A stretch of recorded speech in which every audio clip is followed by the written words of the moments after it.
Hey everybody, how you doing? I'm Pabs, a rising VTuber and an artist. Today we'll be finishing off the third page of the comic that I've been working on.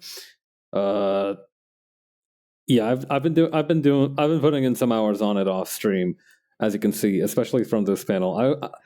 I'm not gonna lie, half the reason I wanted to finish off this page on stream today was because I wanted to show off the work I'd done on this one.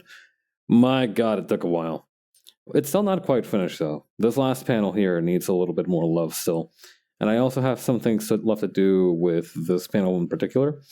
So we can get started with that, and hopefully we'll have enough time left at the end to get a little bit of a leg on as well on page 4. So the main thing that I wanted to do for this panel to just finish it off is to do a little bit something about the rust on the walls. So this is supposed to be rust. The the inside of this copper sphere did not in fact get moldy, although that would be a funny idea for like what would have happened. Yeah, no, sorry boss, we can't go into the sphere no more. It's moldy in there.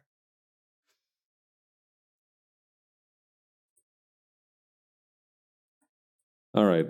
So my idea for this was to select this color gamut for the inside of the sphere, and then what I'm going to do is I'm going to actually apply an effect called. First, I'm going to copy and paste the layer just in case. There's like a filter that lets you distort stuff. It's the mold hole now. Yeah, nothing lives there but mold. There are some houses that I look at and I'll be like, yeah, no, that's definitely a place where only mold should live from now on. Condemn the stupid thing. But yeah, we have a curved surface distortion tool, which is cool.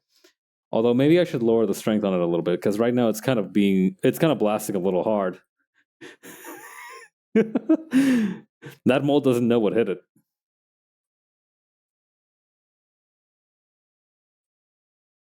Maybe can I actually put it on this side?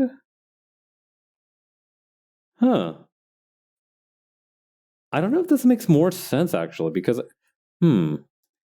I kind of wanted to put the center of the sphericization on the kind of like hole here, because of the fact that it kind of creates a more natural progression to the eye. But honestly, it's not a bad idea to put it around here. You know what? We'll roll with it. Why not? Fuck it, we ball. Yeah, that's the main problem with like copper patina, is that it just looks like mold a little bit sometimes. Hang on. Is this on this layer or is this on a different layer? It's on a different layer. Okay, I think it was like I literally called it something like rust. Oh no, it's on the other set. So this is the background. I'm looking for the foreground.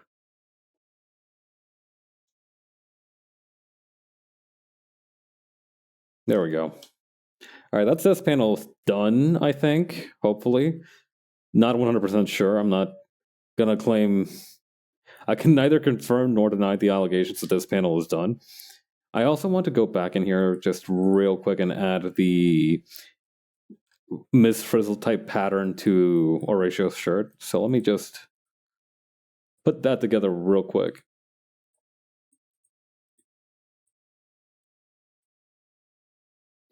I also like that you can see that I went through different iterations of what should be there. I went for one that had like a bunch of clay pots on there as well, but the problem is that those didn't show up too good as a. How do I put it? They didn't show up too good against like against the kind of like color scheme that I was hoping for. Rather, it just looked a lot like polka dots because of the alternating patterns, which is fine, but it's not what I was going for. Far be it from me to trash talk polka dots. Now, where the hell are my different layers? Okay, so this is the FG flat, BG flat. I do also like that most of my panels now have a skybox in the background now. Just out of necessity, because, yeah, look at that. The problem is that clouds are really cool, but they're kind of hard to draw. At least for me, I'd rather not spend half an hour drawing clouds each panel. Although I don't know, maybe it can have a sort of therapeutic effect to it.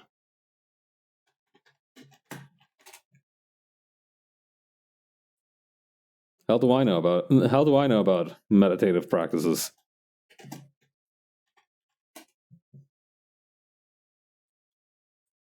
The cool thing about the final panel of each page is that one, you're kind of aware that the work is close to being completed, and two, you don't need to worry at all about the. Hang on, is this correct? This doesn't feel. Oh no, there we go. I selected the wrong one for some reason. Anyway, you don't really need to worry so much about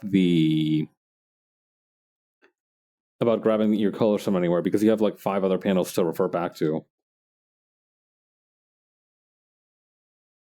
It's dope as hell. I should finish pages more often so I can feel this thing more. So I can express this emotion, this feeling more frequently. God willing. Let's pretend that I've been drawing on the actual on the actual layer that I've been meaning to draw on this whole time. Let's pretend that that's the thing that I did rather than what I actually did.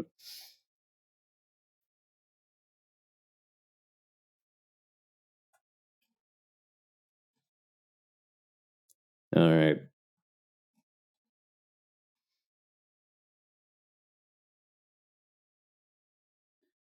We'll draw the horn shadow around here, and very good.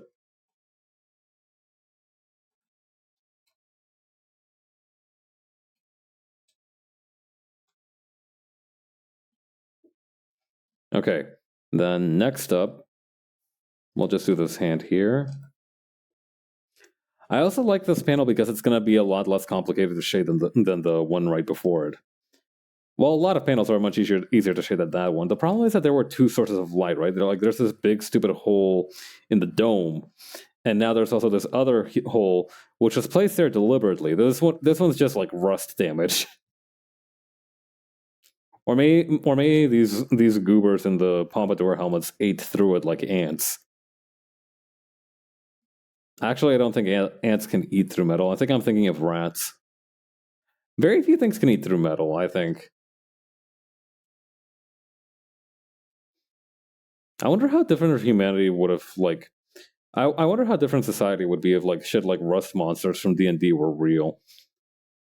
Honestly, I feel like if rust monsters were real, we should be able to keep them as pets. I feel like if rust monsters were real, we'd be using them to dispose of lithium-ion batteries.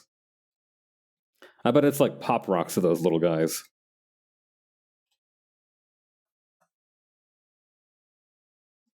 It's like the equivalent of giving your cat silver vine.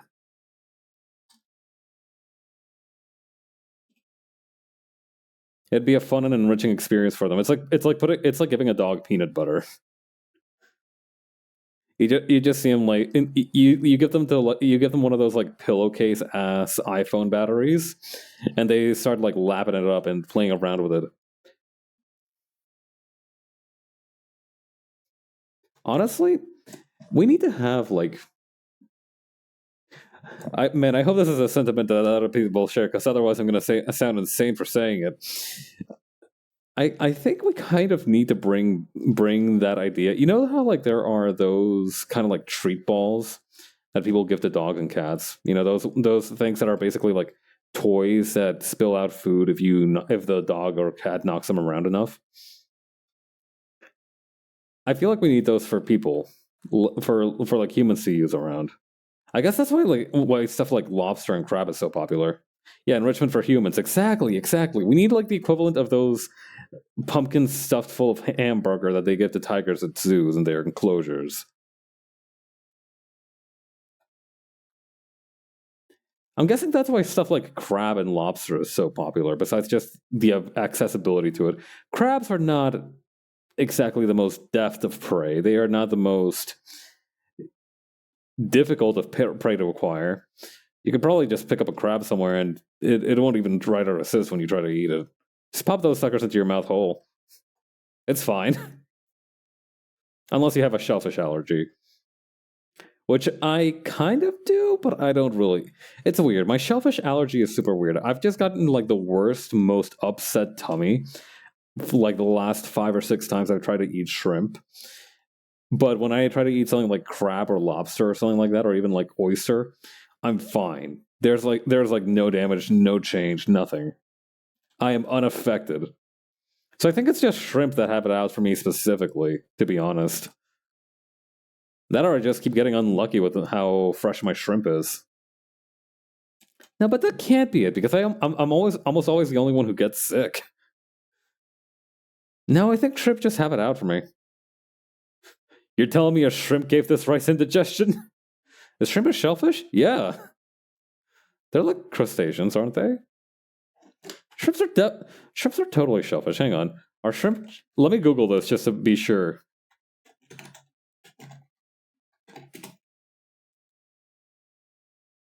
Shellfish. Types, nutrition, benefits. 18 types of shellfish, a nutritional guide. Here we go. All right, here we go. They are... Okay, one source says yes. A second source says yes also. Yeah, shrimp, crab, lobster, they're all shellfish. This includes stuff like cuttlefish, lobsters, mussels, octopus. Octopus? No, that doesn't... No, that can't be right. No, hang on. Now, how the fuck is an octopus a shellfish? No. Back up. How is how is octopus a shellfish? Now back the fuck up. How is octopus on what planet do octopi have shells?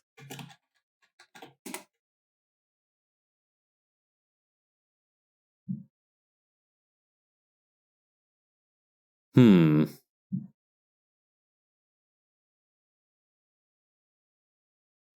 I'm getting some conflicting responses here.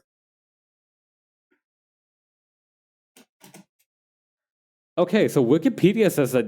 Okay, all right. Here, okay, so this is what Wikipedia says. All right, shellfish is not just fish that have shells. Apparently, it refers to the wide variety of invertebrates that humans consume from the ocean. And as it turns out, octopi do not have spines. Physically speaking, they are very principled creatures, I believe. Granted, I don't know what those principles are, but they seem like they stick to them. But yeah, no. Okay, lobsters, crabs, and cephalopods too. Oh my. So that is so fucked up. It's fucked up that octopi are technically shellfish. What the hell? That doesn't seem right. That's also another strike against like me having a shellfish allergy because I've never gotten sick from eating octopi until now. I guess I might be getting some psychosomatic shit down the pipe, but like there's this nice Japanese place near where I live that does takoyaki, and I've partaken several times and never once suffered the consequences for it.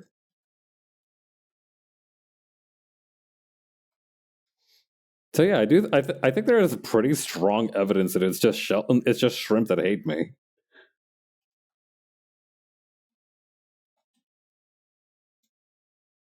That's kind of crazy, actually.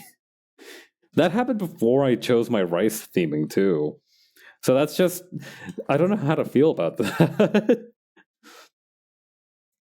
I don't know how to feel about having like the cosmic equivalent of like the you're telling me a shrimp fried this rice in the books of fate for me. I think I need to meditate on this at some point.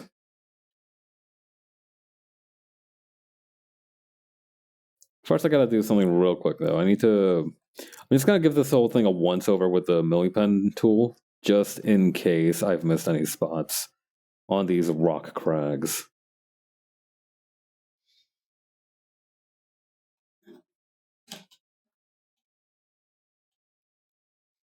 It's still so fucked up that octopi are technically shellfish.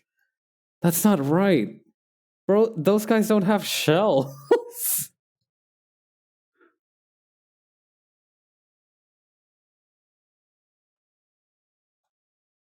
How are you gonna call it a shellfish if it's not a shell? I mean, I guess invertebrate doesn't roll off the tongue as much as like shellfish, right?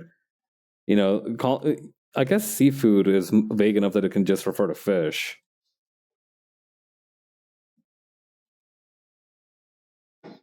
I have so much to learn about this world.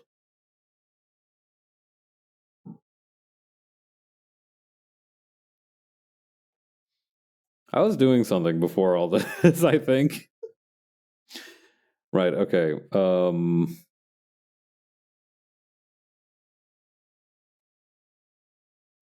need to lower the area scaling real quick.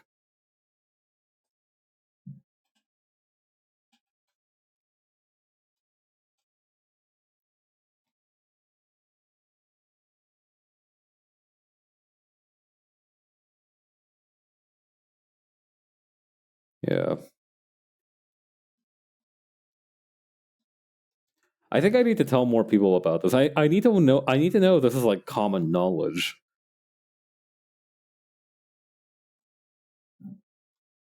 That also raises some questions about like what exactly triggers a shellfish allergy, right? Because I thought it was like something to do with like the content inside of the shells. But if octopi can also trigger like that allergic reaction, then what is the source? Well, I guess it comes in degrees, right? You might be allergic to one specific thing, but maybe not the other. Like, like somebody who might be allergic to cats might not be allergic to dogs, even though they're small, both furry mammals of domesticated persuasion.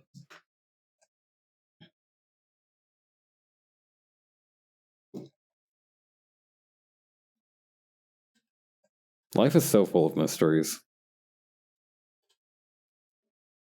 It may have something to do with the sea.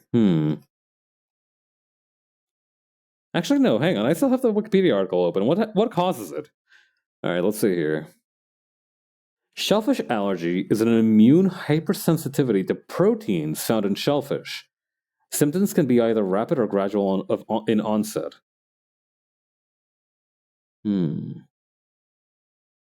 Shellfish is one of the 8 common food allergens, responsible for 90% of allergic reactions to foods. Not by which I mean I'm guessing those 8 common food allergens are responsible for 90% of allergic things.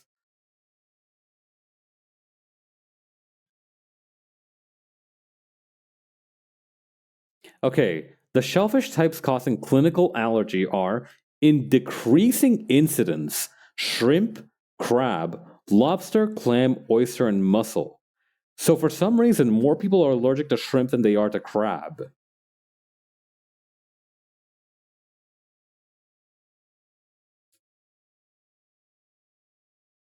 This is so weird.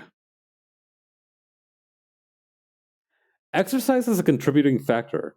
Exercise can be a contributing factor to an allergic food response. There is a condition called food dependent exercise induced anaphylaxis. For people with this condition, exercise alone is not sufficient, nor is consumption of a food to which they are mildly allergic. But when the food in question is consumed within a few hours before high intensity exercise, the result can be anaphylaxis. Shellfish are specifically mentioned as a causative food. Man, the human body is so weird.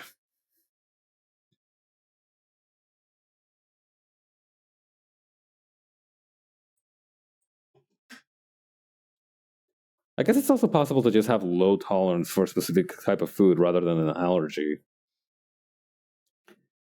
Because maybe because like right like because yeah, actually that makes a lot of sense because people who have lactose intolerance, for example, you wouldn't necessarily call them allergic to milk or cheese, right? To dairy. They don't receive the usual allergic reactions like hives or a tightening of the windpipe. They just poop. They just get an upset tummy. So I guess it's not out of the question that that I just have this random ass sensitivity towards shellfish, towards shrimp specifically as a shellfish. So that's a shame. It means I'll never be able to properly enjoy ceviche. or at least one type of ceviche. Ceviche comes in a lot of different flavors. I still have I still have I haven't lost everything just yet. God bless.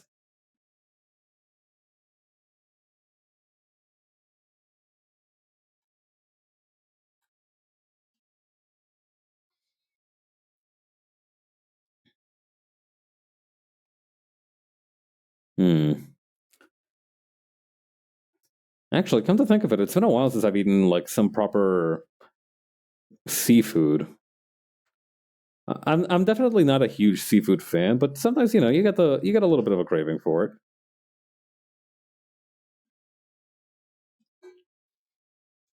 Maybe next payday I should spring for a little bit of crab. And also maybe an EpiPen in case my intolerance is somehow developed.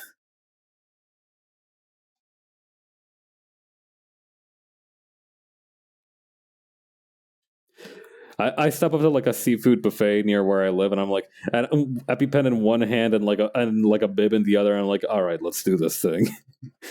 I'm posted outside of the fucking Cracker Barrel, like that, like the cover of Final Fantasy VII, except I have an EpiPen instead of the Buster Sword.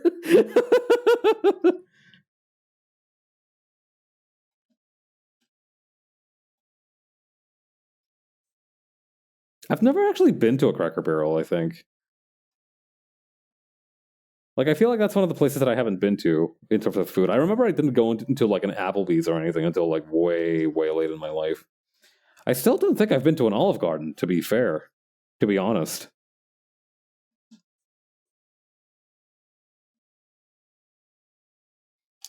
I went to a Cheesecake Factory only last summertime. I think sometime last year.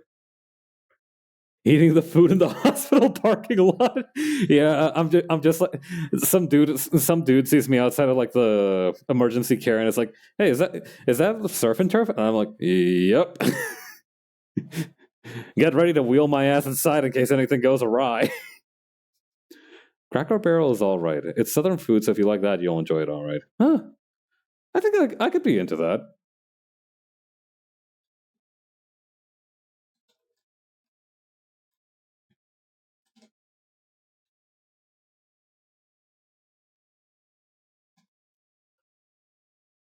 Wait, does Cracker Barrel have seafood? Or am I thinking of something else?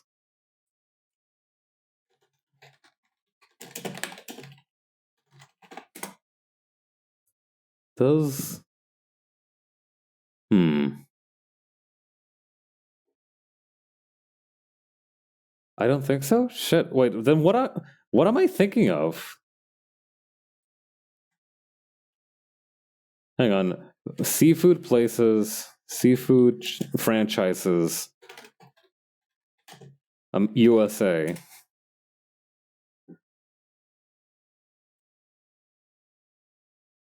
Ishonia. I don't think I'm thinking of Hooters. That's not it. The New York Butcher Shop? No. Ginger Sushi Boutique? No. Teriyaki Experience? None of these are actual. Hold on. I don't think any of these are actual seafood places. These all are just like different. Captain's Boil? No. Poke Works? No. Lost Cajun? No. Red Lobster. I think no. You're right. You're right. You're right. I'm thinking of Red Lobster. Long John Silver's. Yeah, I think I'm thinking of Red Lobster.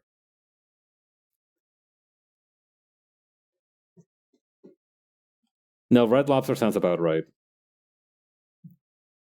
I'm specifically thinking of there was this one McElroy's bit where they were talking about like the one of their I forget which one it was, which one of those three white dudes it was. One of their experiences at like a seafood restaurant, and I'm pretty sure odds are like really good that it was that I think it was like a Red Lobster.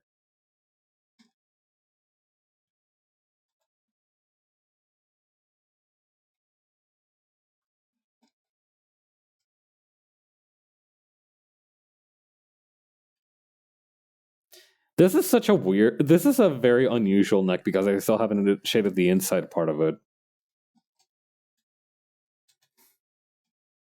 I gotta skedaddle and hurry up and get that covered. She looks like she's posed for a parody cover of a Queen album.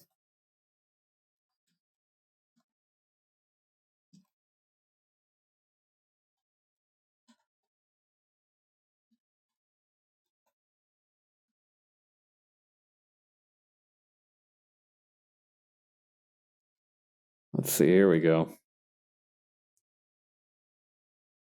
Spending time with my coworkers. I've been doing a lot of training at my workplace recently, right?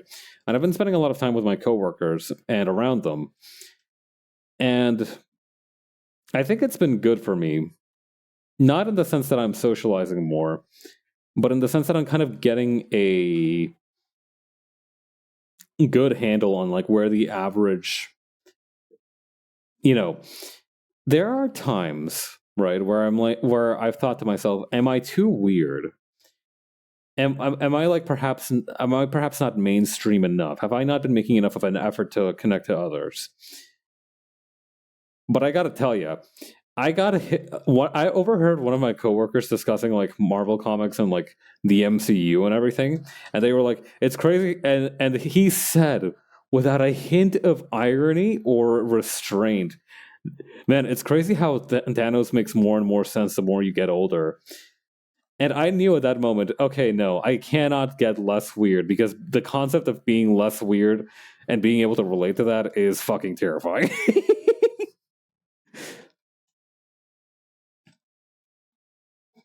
Like, nah, I'm actually come to think of it, I'm not weird enough. I'm just the right amount of weird. I do not need to get less weird. I do not need to.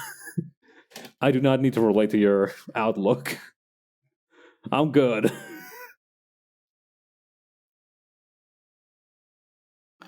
The same dude. Later I heard the same dude talking about like his home setup, and apparently he has like 3 Alexas in his house.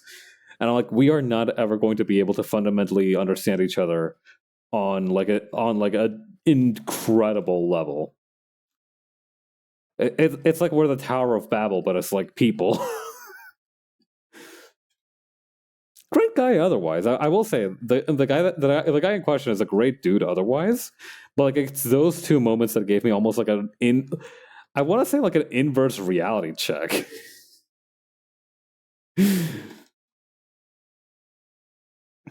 Where I've like had to think to myself, oh, okay, so like this is what like normal nerds are like. I see.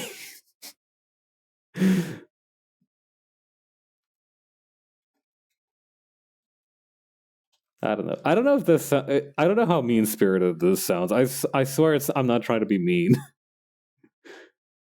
It was just like refreshing. It was so refreshing.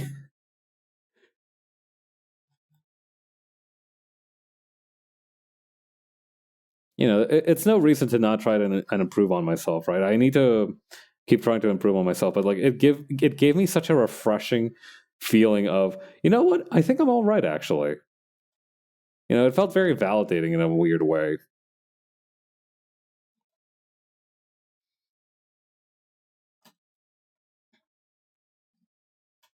But yeah, I guess that's why it's important to connect with people normally as well. Being in public makes one realize how normal one is sometimes. Yeah.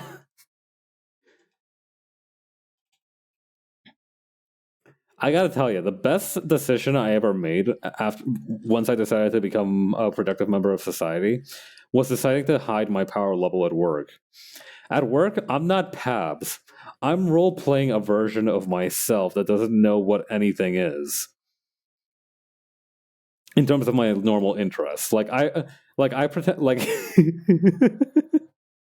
like one time, 2 of my coworkers were talking about like different anime and like SpongeBob when he was a normal man. No, but like genuinely, it's been so much fun. Like the other day, I heard them talking about like fucking Fate Stay Night of all things, and they were like, "Hey, do you know anything about anime?" And I looked at them in the eye and I said, "No." Lying through my fucking teeth, I told them no. And it was the best feeling of my life. I'm like, no, tell me about it. And they proceeded to give me such an incorrect summary. It was insane. It was the best shit ever. Hey.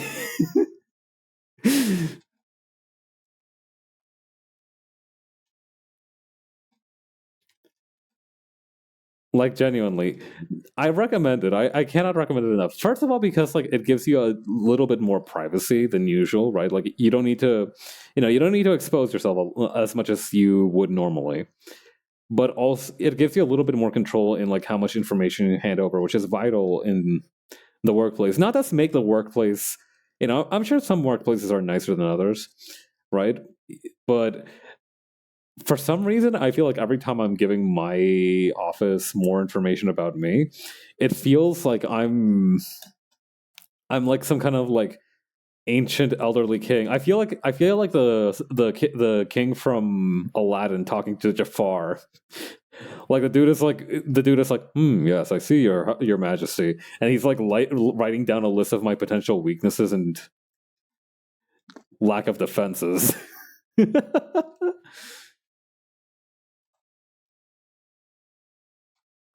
Like I have no reason to be so paranoid, but it's just been so much fun doing it as well as a thing. Like there has not been a single situation where I was like, ah man, I'm so sad. I have to keep up this charade. No, every single time it's been the absolute best. Whatever the opposite is of like falling, it's like the opposite of like when an assassin is hired to kill someone and they like fall in love with a target. It's like the exact opposite of whatever that is.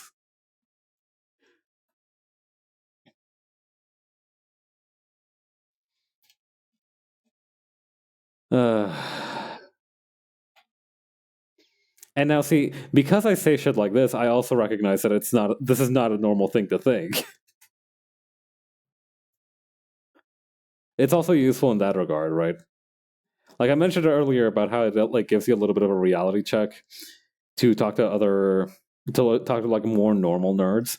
This is also like me real. It's also still important to realize that no, your experiences are not universal.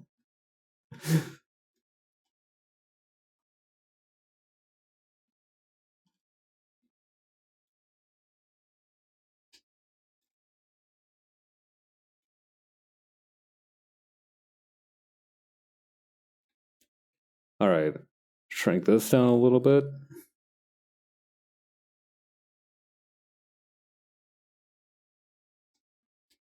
All right, we'll fill in this one.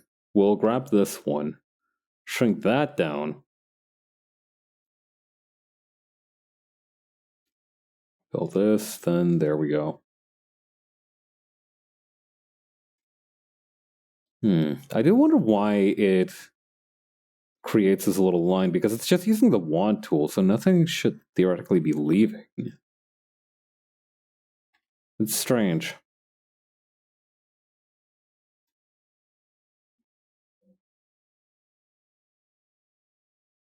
Yeah, I think I'm just going to fill in these two bits here.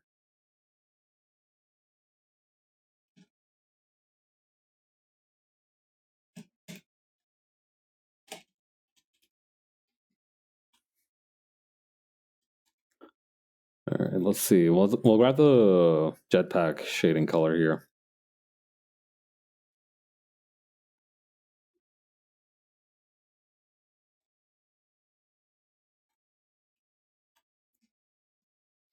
Actually, I should finish shading the leather on the gloves and everything.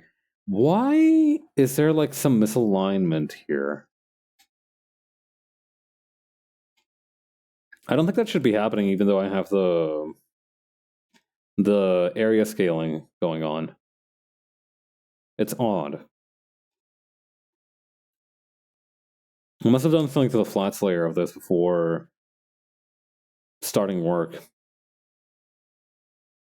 Although I can't say I remember doing that.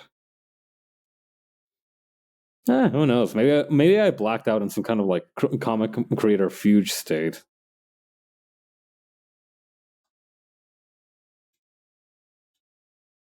Let's see.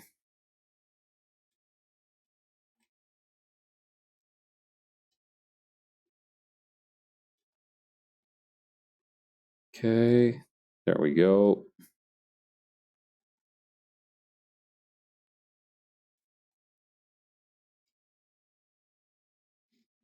Yeah, see, like this is not normal for the lines and coloring.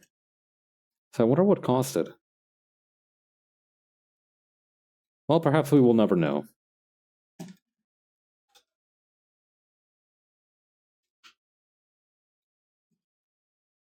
Okay, then shade the neck here. Maybe it's something to do with the background layer as well. Well, we're almost done with Hawk here, so it shouldn't be too much of a problem if we keep going.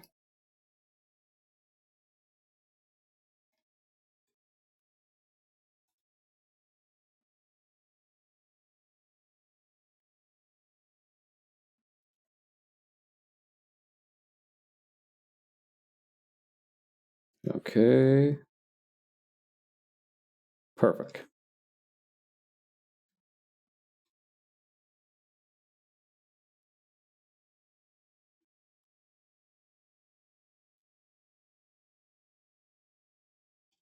Then completely shade this one.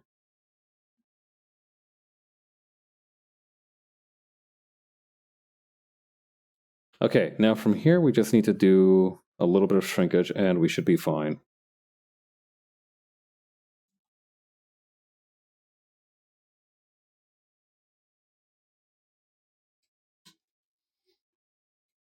Now we just got to do the face parts.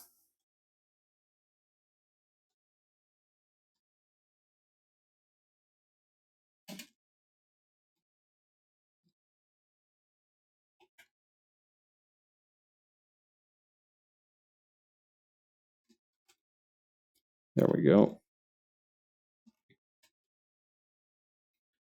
Oh yeah.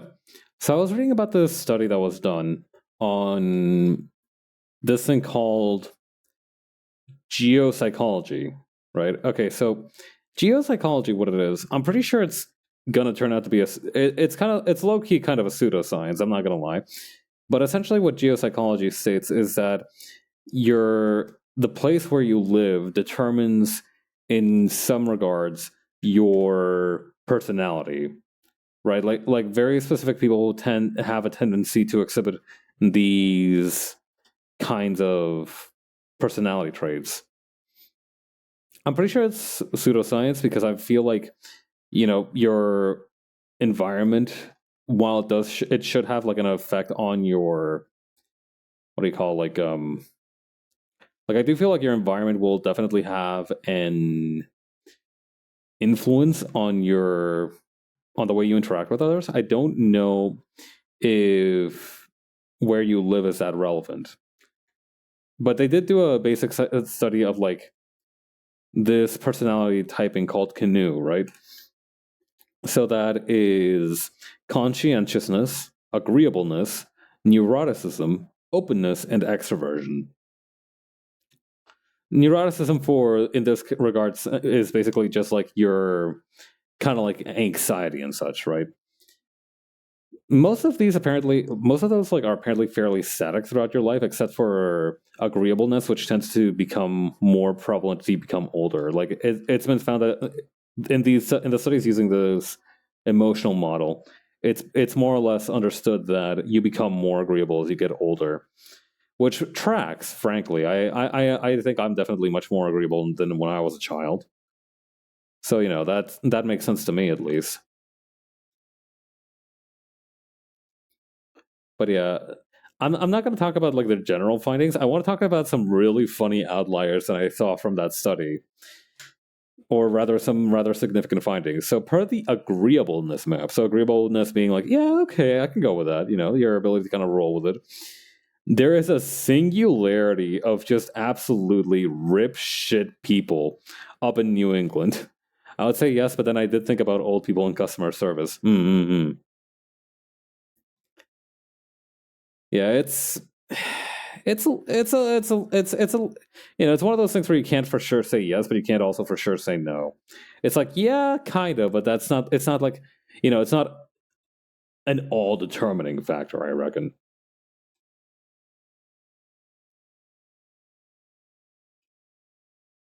But yeah, so there is like some kind of fucking singularity of just rip shit angry people in New England, which from everything that I've learned about New England kind of tracks.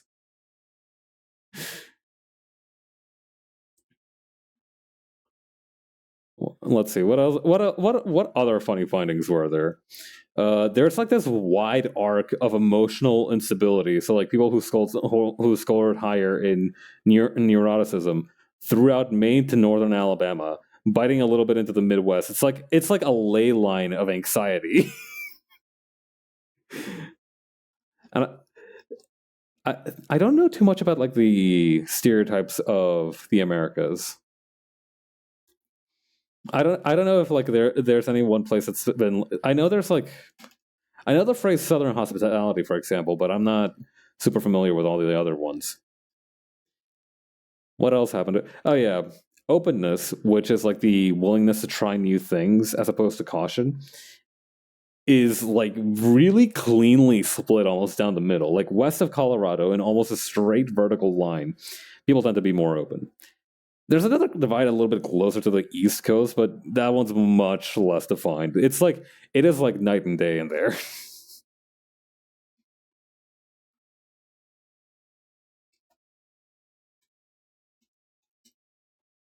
Super interesting, honestly. I want to know if that's also the case for smaller countries, or at least because I feel like the United States is one of those places that has like a super noticeable difference between like people of different provinces, right?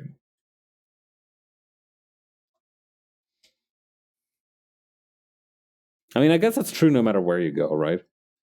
I mean, even in like I reckon smaller towns, they're like, "Oh, you're from the north of the small town." Sure. Do you like do you curl your pinky when you drink from a teacup? Huh? I reckon that each place has its own kind of stereotypes of like what its people are like wherever they live.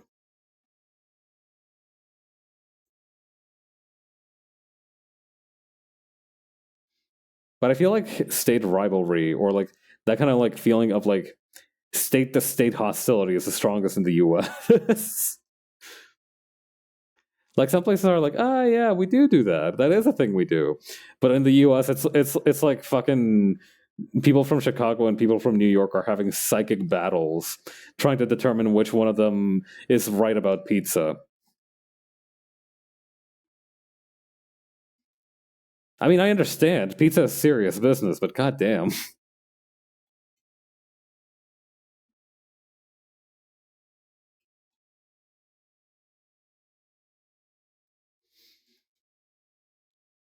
like I don't appreciate the source of the conflict, but I am saying that it's a little ridiculous now and again.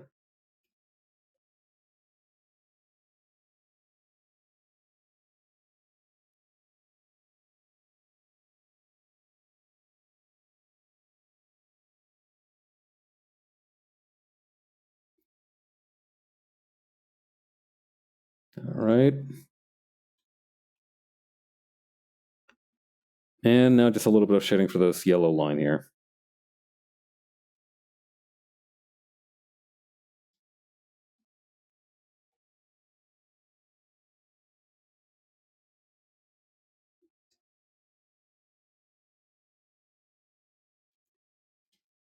Okay, the next up. Oh, right, the pattern on a rate. Actually, I forgot to shade Horatio's neckerchief too.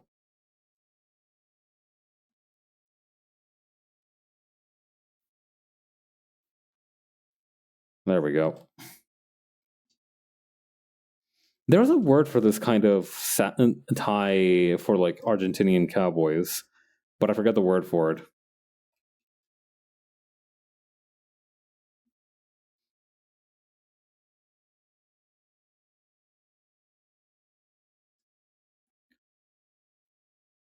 There we go.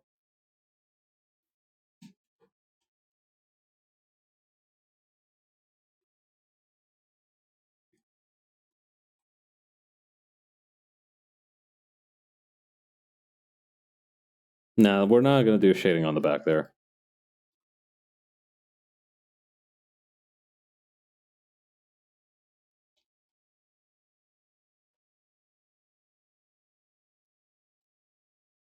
Can we do a little bit of erasing right here because I see a smidgen of the green for the shirt peeking through.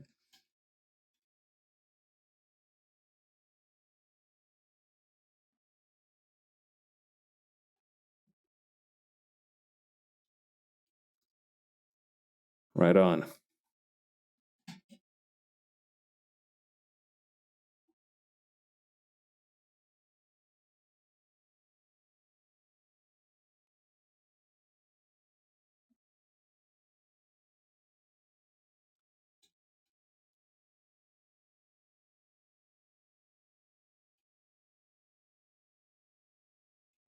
Then right here, we'll add a little bit of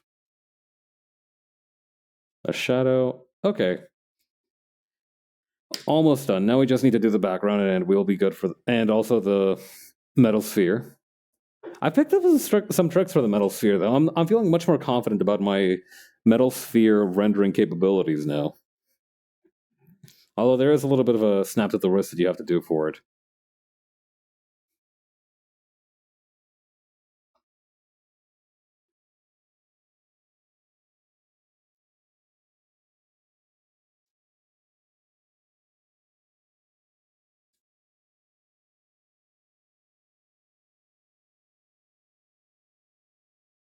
And if I tilt this a little bit too, why not? Scale and rotate. Get rotated.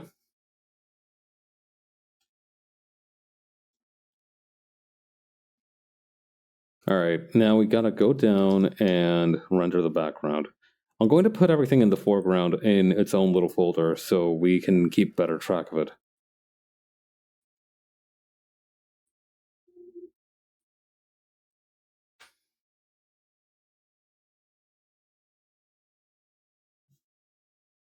What is that? Strawberry ribbon? Oh, that's cute.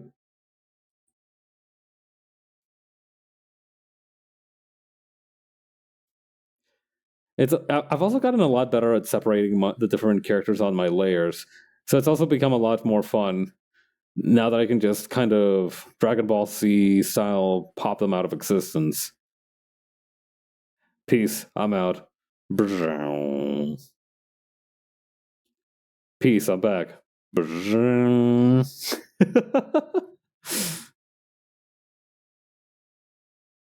Let me tell you, some shit just never gets old.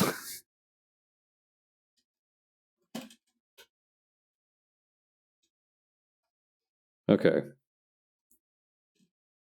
Here's how we're gonna do this. Road going down?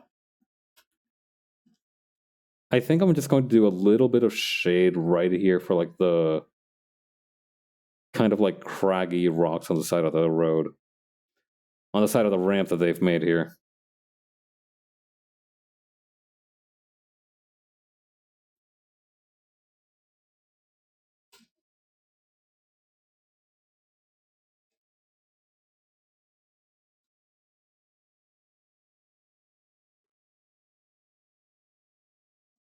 Okay, then maybe another big crag right here.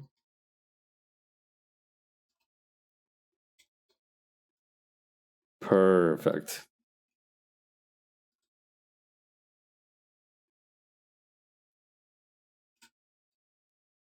Got it. Very recently, they've released the pictures of the character outfits for Street Fighter 6 that they've been cooking for a long while now. And for some of them, I'm like, oh wow, that's an interesting concept. I can see where you kind of like got it from. And so for some of these, I'm like, where the hell? Where did you get this idea from? In particular, there's like this one old guy called JP who is now rocking around in what I can only describe as like an open shirted, kind of very traditional dress look. He's like this really old dude who dressed like some dude like a modern day interpretation of the guy from like the Deadliest Game.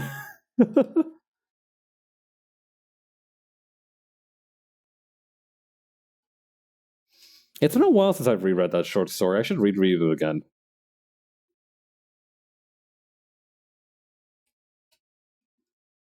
It's a great example of text versus subtext, right? Because or rather, just how you can show rather than tell. Because, and this is something that my English teacher pointed out to me when I was reading the story for the first time. Never once do they actually specifically say that the most dangerous game in question is humans. This weird old pervert just shows up just kind of takes in this shipwrecked stranger, and is like, "Aha, yes, I love hunting. I'm a very big hunter. I'm a fan of hunting things." And the guy's like, "Damn, that's crazy. What do you hunt?" And the old dude kind of looks at the camera like he's in the office. Hey, that's not actually what happens in the short story, I believe. It might be. It's like I said, it's been a while.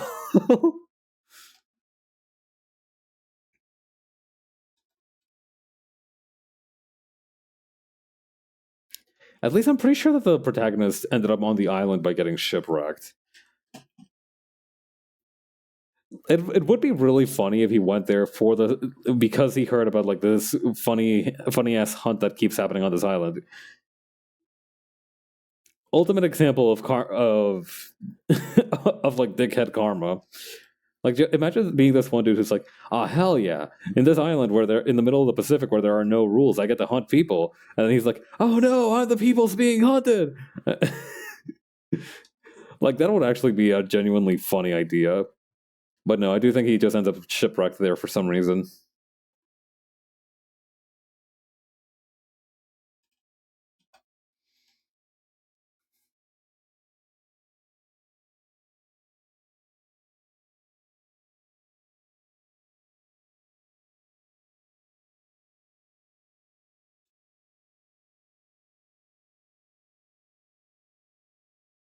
Okay, so now we're just gonna.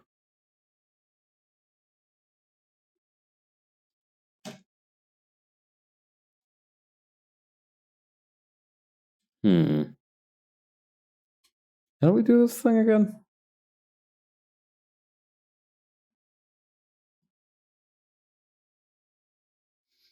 I need to increase the area scaling real quick.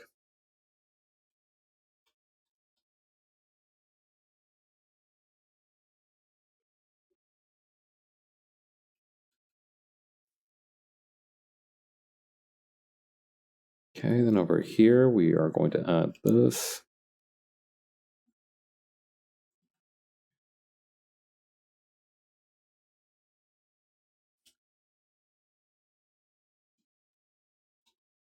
Yeah, okay, this will work.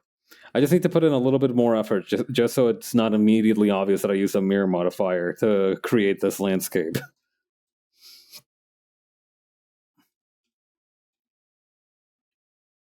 Maybe if I just kind of angle it a little bit over here.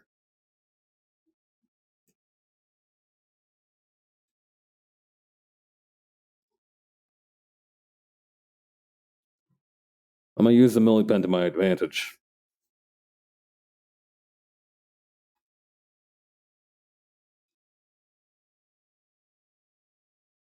Really funny that I decided to make my millipen the tool that I call the millipen, right? There is an actual millipen tool in CSP right here in the marker section. What I ended up doing is that I ended up making a pen that has no line thickness sensitivity, no variance on line width, and it's become one of my go-to cornerstone tools. It's just very useful for filling in small gaps like this.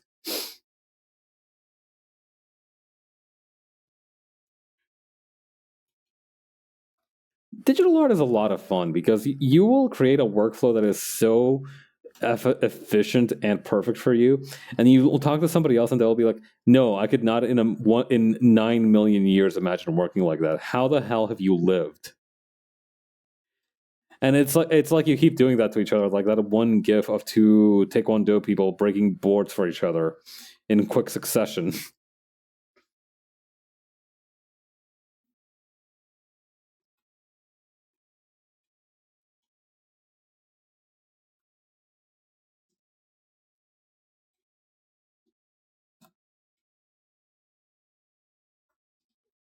I am going to do my damnedest in order to be capable of practicing martial arts by the start of next year. I want to get back into it. I've kind of been holding off a little bit because I'm still afraid of the big C coming around to bite my ass. I'm pretty sure that I still haven't caught COVID even once, which is a little bit of a flex for me. But I feel like I'm ready to be heard. I'm ready to.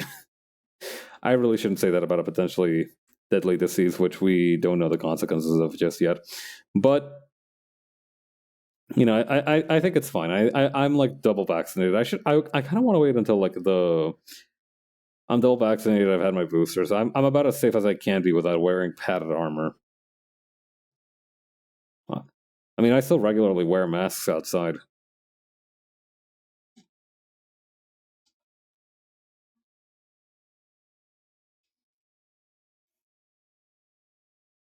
But yeah, I think it's about time that I started getting back into it. I feel like most people have kind of already eased up on it as well.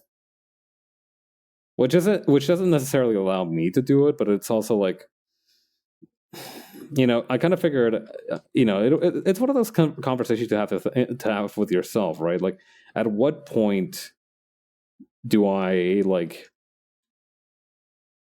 continue? Everybody else seems to be participating in society again already.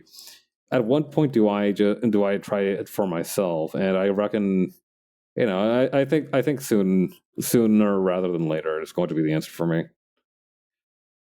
It's still uncomfortable because it's like a big change to the mentality that I'm going to need to have, but it's like a class of like 10 or so people in an environment where like if you're sick you're not going to show up. So I think it's about as good as it's going to get for me.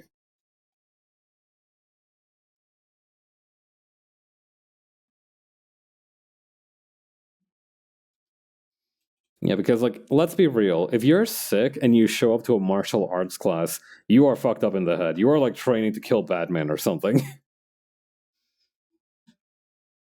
Imagine like being down with a fever, feeling a fatigue all over your body, being down, getting the sniffles and everything, and having like a clogged nostril, and being like, "Yeah, I'm ready to step in, boss. Let me."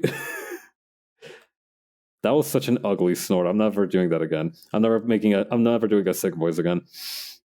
But you know what I mean? It's like I feel like a martial arts class is actually one of the safest places to be, despite the fact that you're all breathing heavily, because nobody who is sick wants to be in a martial arts class.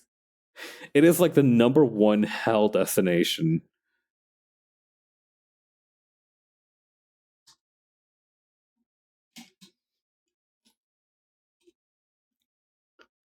Also, I learned that apparently the dude who is running the martial arts center in question is apparently this Korean dude who's like 7 dans in Hapkido. And I didn't know what Hapkido was. I know a few Korean martial arts, but I didn't know about Hapkido. And as it turns out, Hapkido is actually kind of hardcore. So basically, I like listen. All right, I thought it was like not that hardcore because the name of it reminded me a lot of Aikido, which is like this very much kind of jujitsu derivative school in Japanese martial arts, and it is kind of like that. It is like it's actually spelled with the same characters. Um, Korean has like this system of kind of like how Japanese has like kanji, right, where they use Chinese characters. Korean has a very similar system, and the characters that they use for Hapkido is the same as the one used in Aikido. But unlike Aikido, which seems to be kind of like more throw based and jiu-jitsu based, this one also has like principles of redirecting energy, but it also includes a bunch of other shit besides just like grappling and mat work. So yeah, I'm excited to see if I can get in there. I had like a hang on, I had like a material for. Let me use all materials so I can find this thing more easily. It was like ground.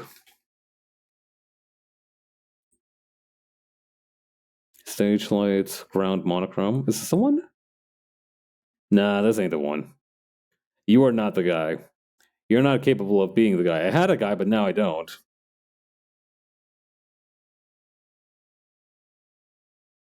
I passed by. Hang on. Ground. What about if I look up like dirt or earth? No, it's got to be ground.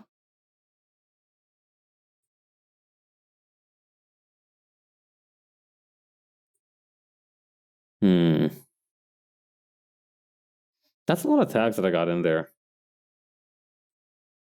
Let me take a quick glance around in here.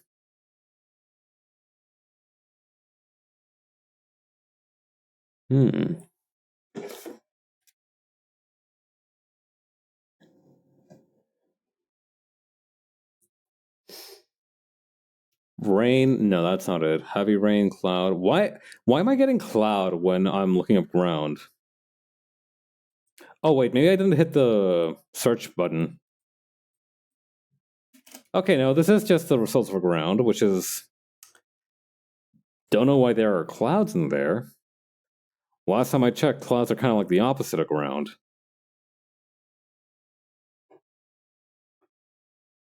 Perhaps I should meditate on this.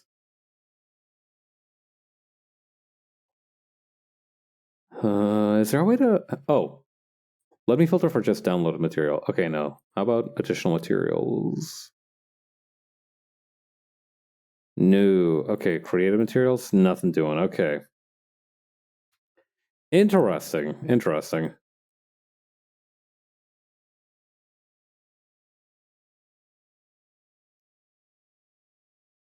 There is so much to choose from here. Hang on. I had something like this in... Wait, now I remember what I did for page 2. Hang on.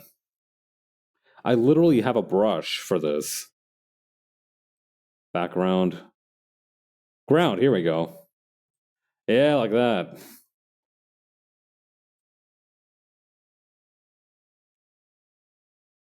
Alright, hang on. We're gonna mask this layer. Unlink the mask, and then...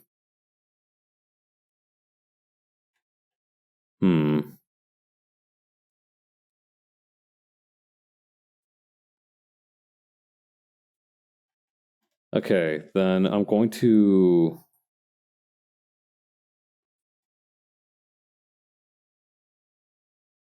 shift this around like this.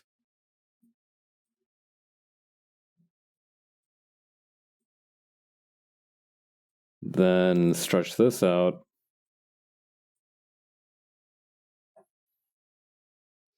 Yeah, this'll work.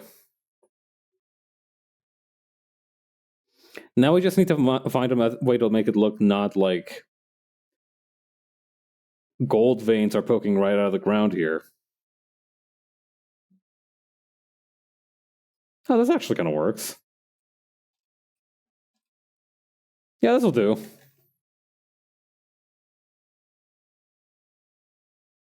Yeah, let's shift it around a little bit too. There we go.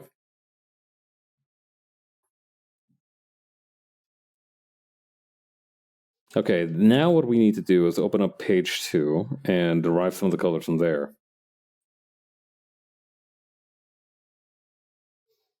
I'm gonna take a quick sip of water.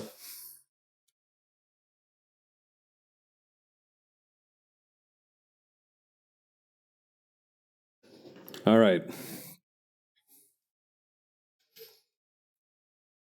Let's get in there.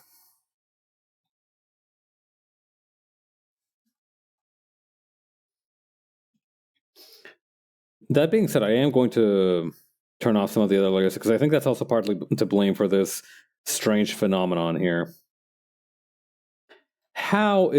What is happening? How do I even begin to describe the situation? What is happening there?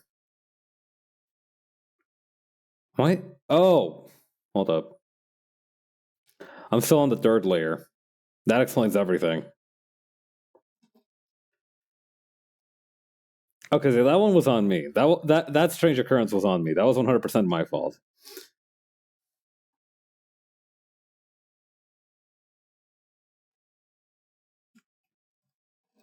Okay, then moving on.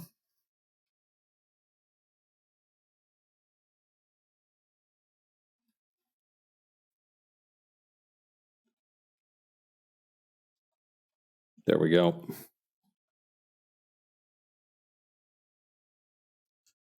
Let's borrow the one here. Oh man, it occurs to me that I didn't draw the entrance that I made here at all, which is a little bit embarrassing. Hang on, which layer is this on? Because there's like the teensiest little gap in the shading here that's bothering me. This one, perfect.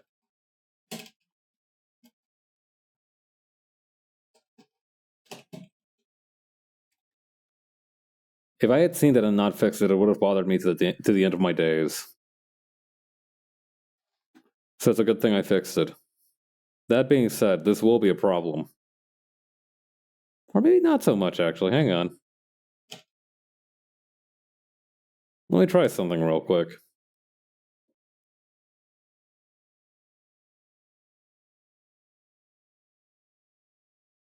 Alright, this thing has like a kind of... How do I even begin to describe this shape? I guess the only technically correct way of calling it is hexagonal. 1, 2, 3, 4, 5. No, wait, 1, 2, 3, 4, 5. Yeah, no, pentagonal. It's some manner of pentagon. Okay, so it goes like 1, 2.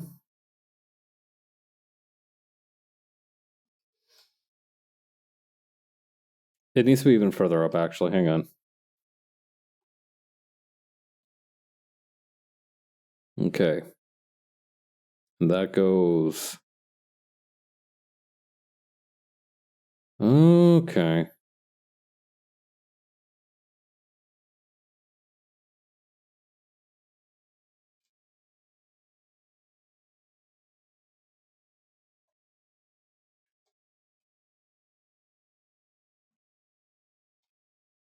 I need to make it more intense as well so that it kind of shows up a little better.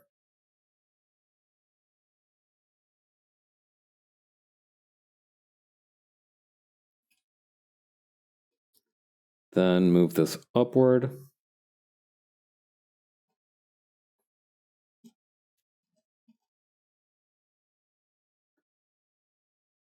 Okay, move it up and across, and then down like this.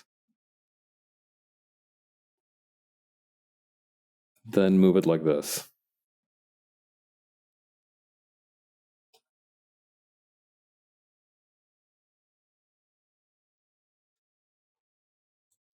And now we move forward a little bit.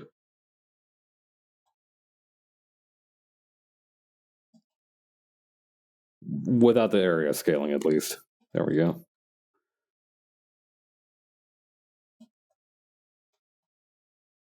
Okay, then lower the color, not the color, the brightness of that.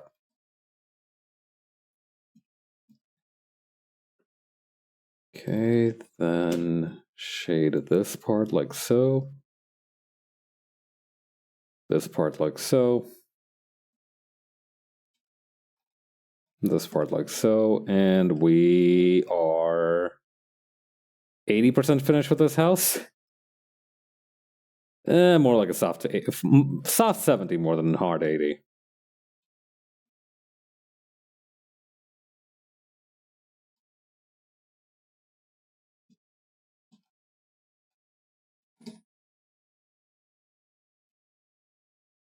Okay, then shading here. I should save my work.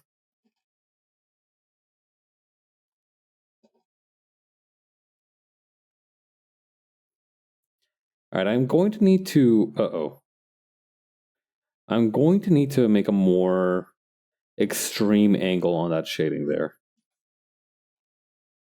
Rather than curved, I need to make it more like this.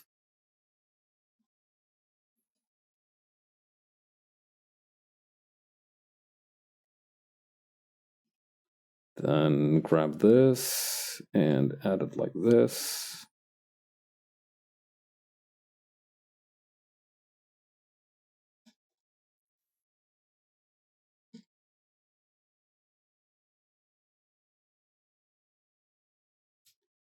Do we have any shading for this yellow part? Yes, we do. Rock on.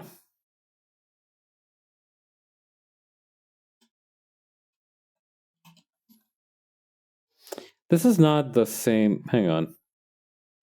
Oh, I used the wrong color for the shading on this part. I see. That's fine, though.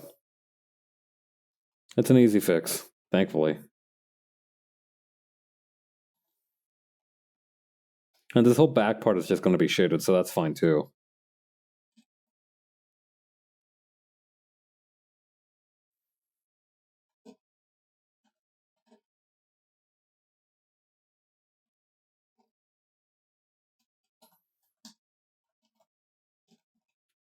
There we go.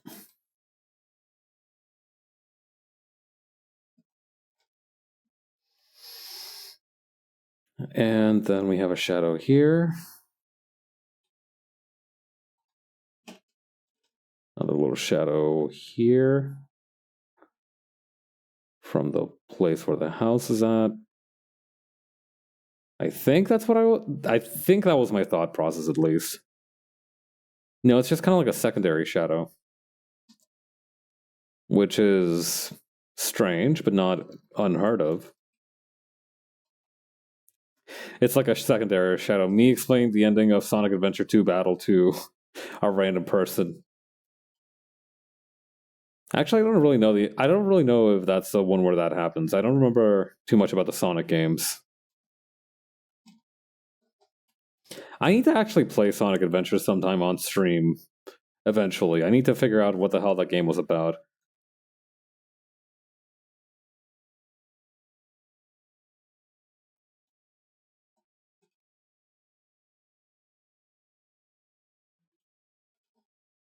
Let me tell you, there's one benefit to this whole like nostalgia farming thing that companies have been doing recently. It's the fact that a lot of games have been getting ported that previously might not have had a snowball's chance at hell. Small, thank goodness for small favors and such.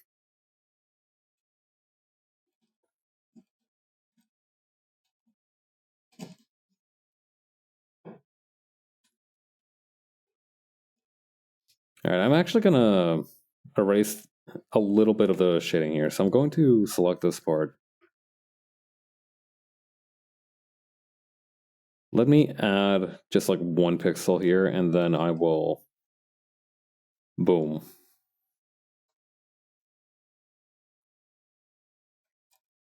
I'm also going to darken the shading a little bit on this side of the house, just so it's a little bit more distinct from the rest of it.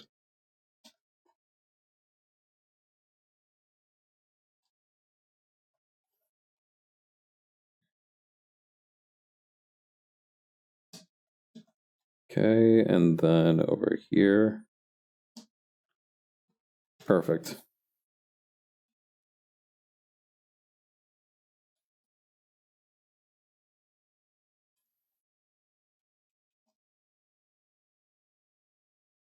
Okay, then like this.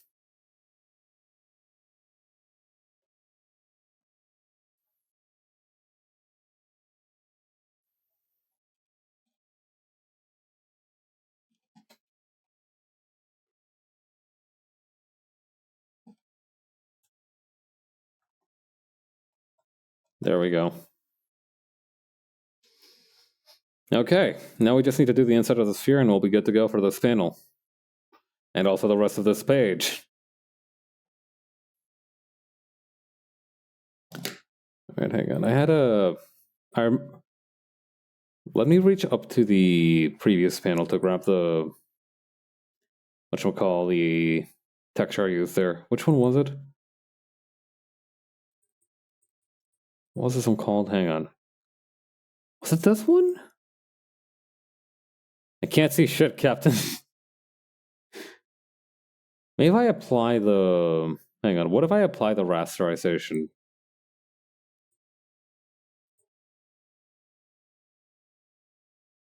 I don't think that worked. I don't think that did anything.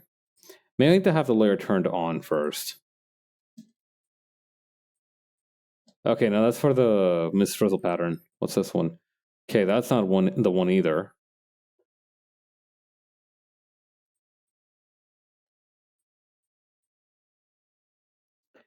Wait, no, it's not in this FG part. It'll be in the BG part.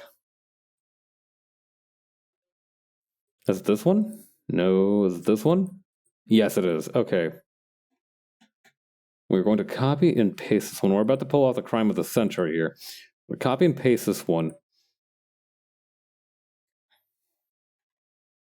We're going to redo this so that it chooses this part here of the background. Hang on. Select color gamut, this one here. Fill that. There we go. Perfect. What's this one called? Impasto? Okay, so that's the one.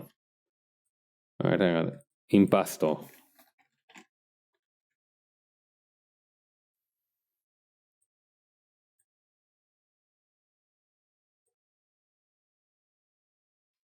Okay, we'll increase the size of it a little bit and then rasterize the image texture. And we're gonna do some stuff with that.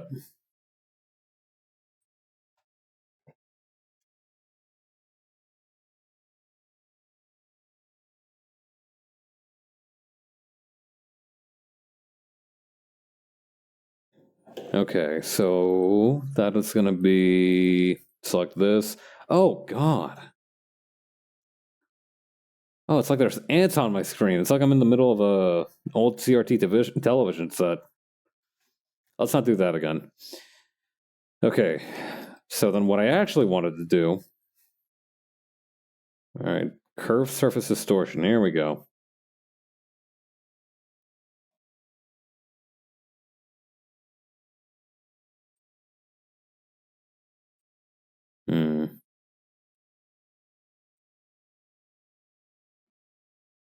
Maybe if I did it lower, that would help.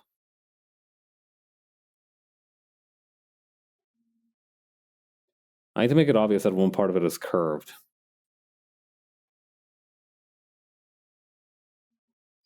Hang on, specify shape.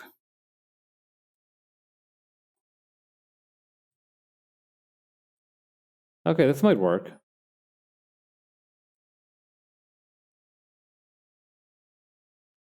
Or maybe it won't. Hold on, I've got an idea. I'm going to erase most of it, and that way, when I spherize it, it'll have more dramatic effects. Filter. I don't know, maybe they want the fisheye lens? Would that help?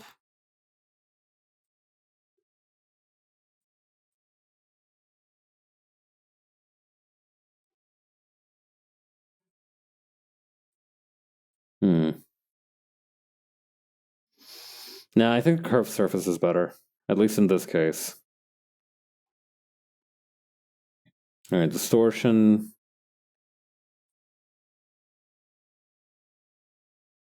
Move that here.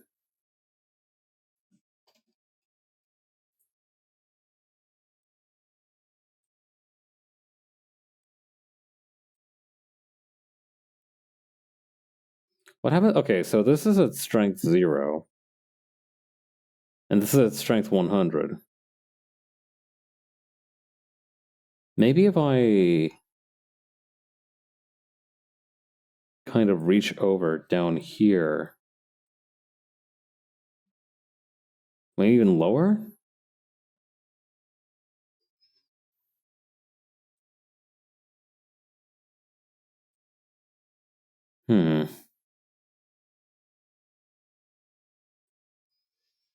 Yeah, because it's kind of difficult to figure out the effect that this is having.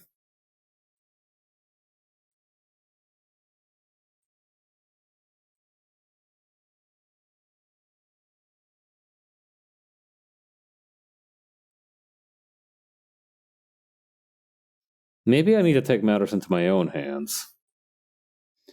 What's my liquefied duel been up to these days?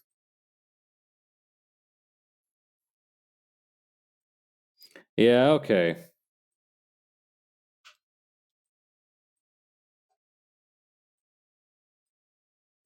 Okay, this is yielding some more tangible results. This is more like it.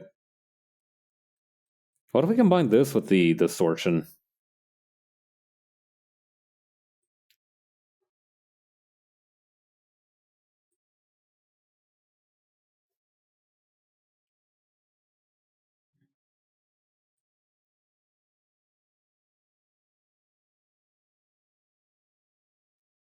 You know, I kind of like it better like this. I'm not gonna lie.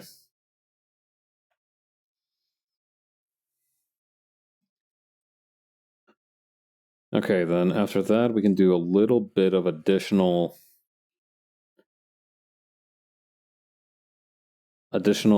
messing around. A little bit of additional, having a few additional giggles, a few giggles more.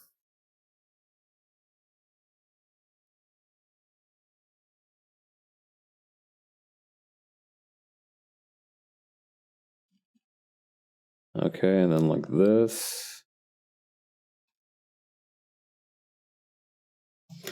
And we can maybe make this luminosity lower.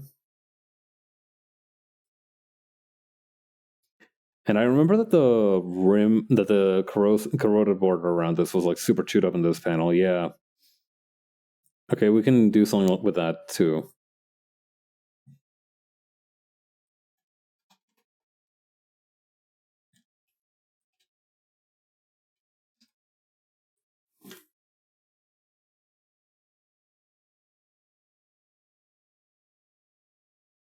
Halftone block 1. Here we go.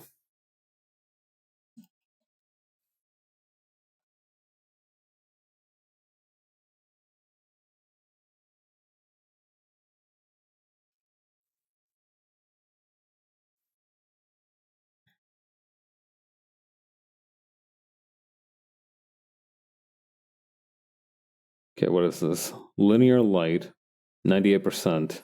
What's it look like at normal? Okay.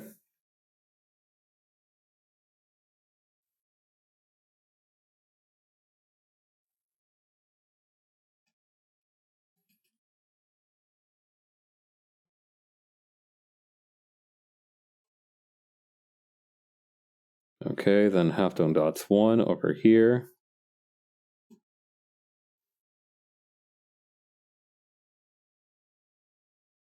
Halftone block 1.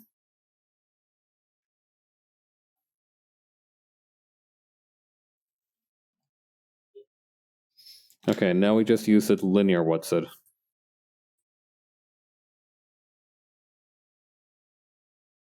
Okay, that looks kind of awful, so we're not going to do that. How about the difference one? Yeah, it looks a little bit more reasonable. What was I doing? Right, okay, I wanted to use the halftone eraser and then also the... Hang on.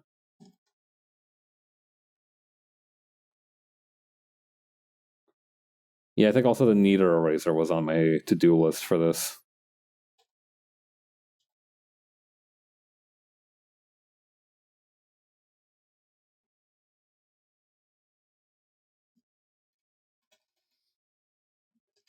All right, let's put it all together.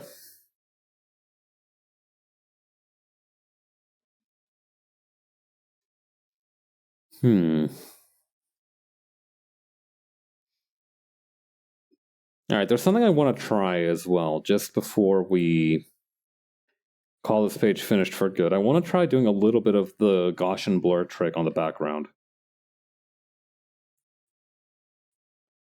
Check this out. I'm going to take the proper background here, merge the selected layers, and I am going to apply a very small Gaussian blur filter.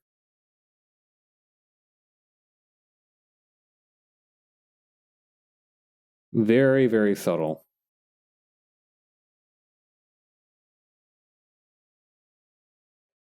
And I'm going to increase that blur as it kind of goes along. My blur blush, here we go. Especially for like this roadside area.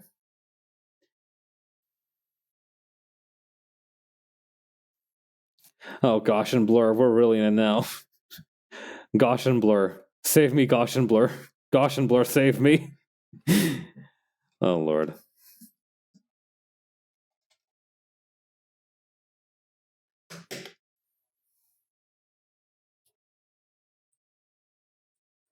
Yeah, that being said, we kind of just need to, hang on. I need to copy and paste this, first of all.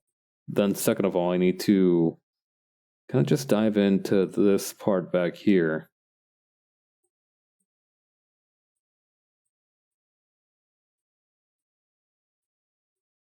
Interesting. Okay, let's just melt these together. And then, wait, hang on, what just happened?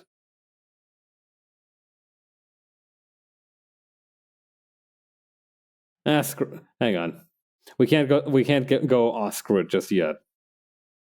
I've got a plan. Select color gamut. Okay, we'll select the rust color gamut. We'll merge the layers, and then we're gonna Gaussian blur everything outside of the rust. My brain is huge. Filter, blur, Gaussian blur. Just a nice soft 6 to start off with, and then we mess around with the brush intensity a little bit so that we can make this back part really blurry.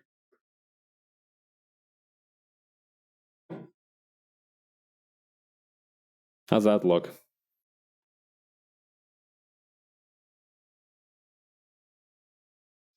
I can't get over how goofy Goro looks here. Me when I'm staring up at something.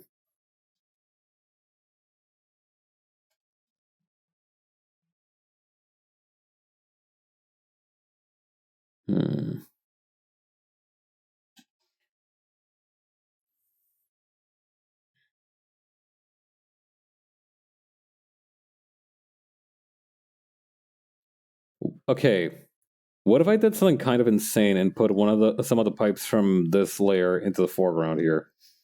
I don't think it'll take that long, genuinely. All right, here's how we do it. We're gonna go back to this layer. We're gonna literally just grab those pipes.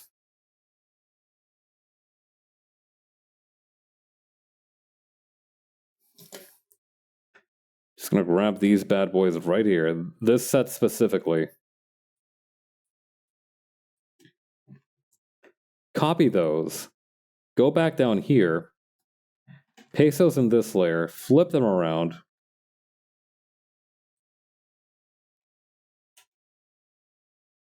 Move them down here.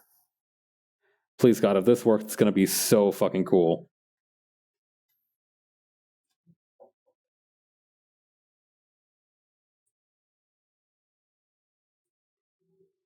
Yes, apply transformation.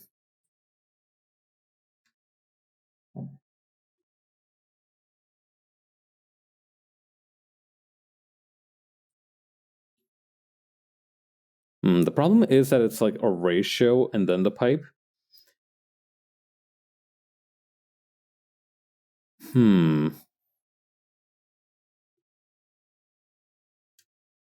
Alright. I might have to get even more insane. No. No, hang on. Let's just hang on. How much pipe do we have up here that we're not using? Okay, that's a fair amount.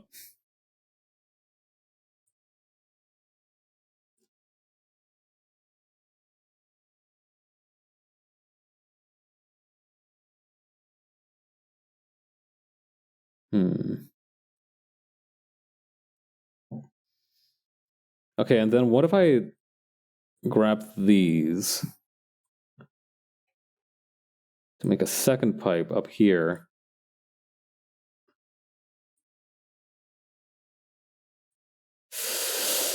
I don't think it's worth it for the risk. Nah, I'm not gonna risk it for the biscuit. I kind of wanted to do this cool thing where it would like split Hawk and Gora here, but from the with the perspective, it makes no sense. So I'm just gonna leave that alone. Dude, that would have been so cool for foreshadowing, though.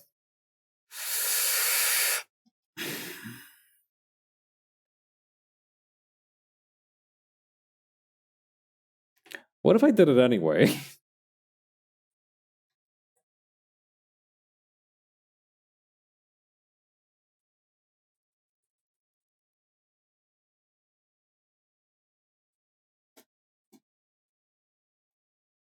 All right, let me increase the border size a little bit there.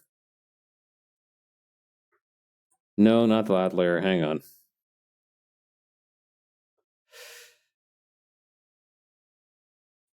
Fuck it. In 3 days, nobody's gonna remember where these pipes are, much less me. Listen, what all they need to know is that there were pipes in the last panel and there are pipes in this panel. Everything else is just everything else they can forget. I need to assume that my viewers are goldfish.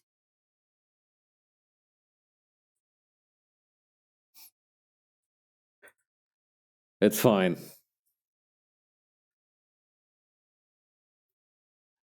I need to like whisper my mantra to myself right now. I need to be like, no matter what I do, this will not be worse than some of that one dude. I don't know. I forget his name, but I remember there's like this one dude who's like really notorious for making really awful comic art.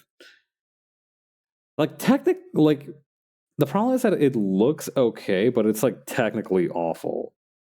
And I forget his name. I remember there's like a blog on Tumblr that's like bad comic book art, and this guy's like a headliner in that space.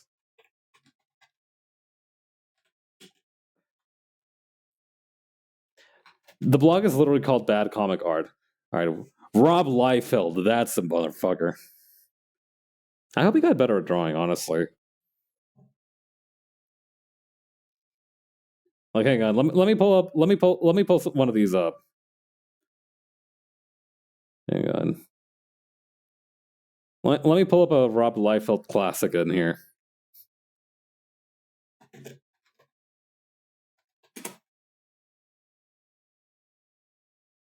Oh, this is a good one.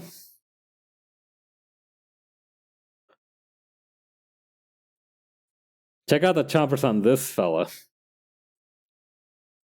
Oh, that's weird. It's not letting me drag it into it.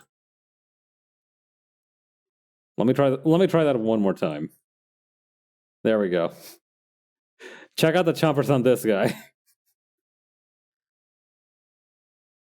Like, how do I put this? It's serviceable because you understand like the emotion that's being conveyed, but also that's those man's entire gums. POV, you're a glizzy about to be eaten.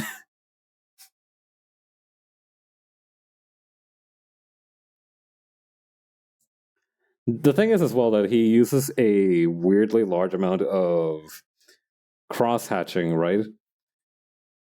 So somebody made it their mission to smooth out the image without any cross hatching. And the results are kind of hilarious. All right, so this is like the original image.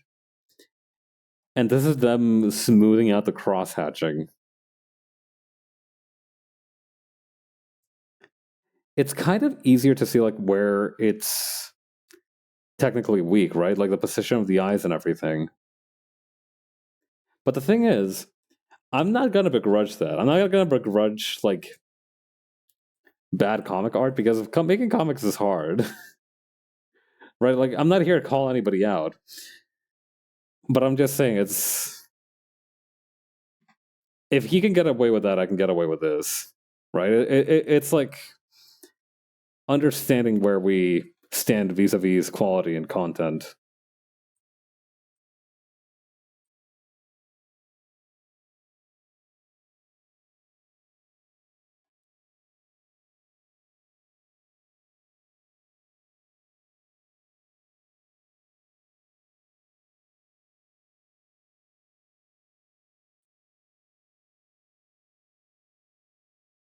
Hmm.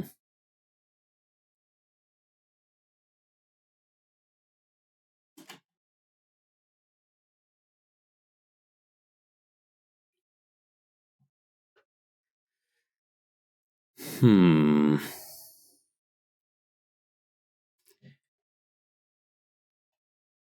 also thinking about where to place this pipe if we do end up placing it. I'm still kind of wondering if we should place it yes or no.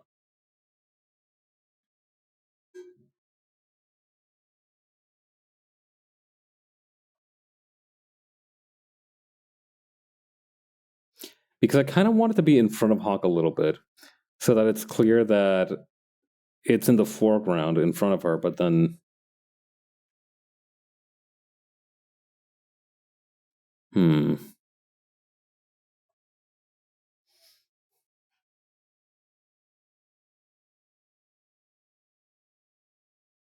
What if I like made it huge though?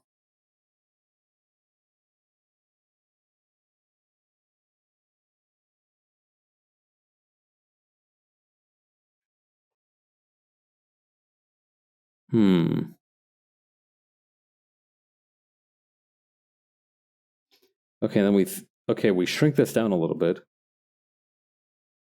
Yeah, maybe.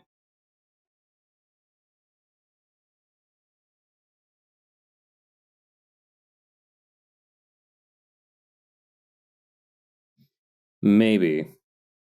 I like the idea of making it like super wide so that it's very obvious that it's like right in front of the camera.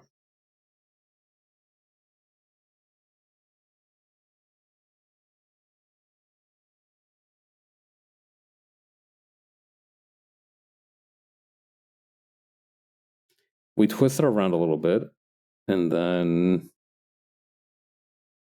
Okay. Okay, we can work this. We can do something with this.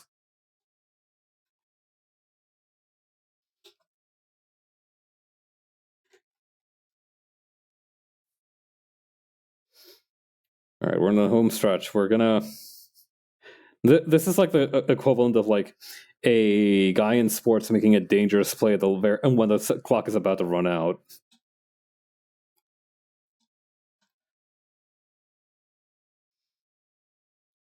Okay.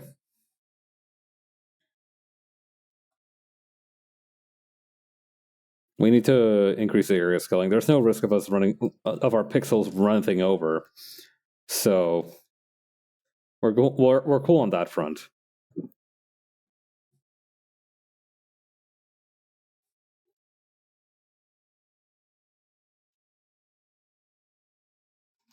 Okay.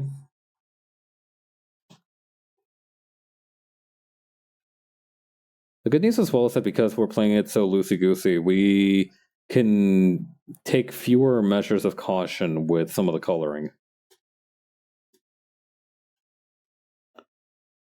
We do still need to obey some laws of perspective, though.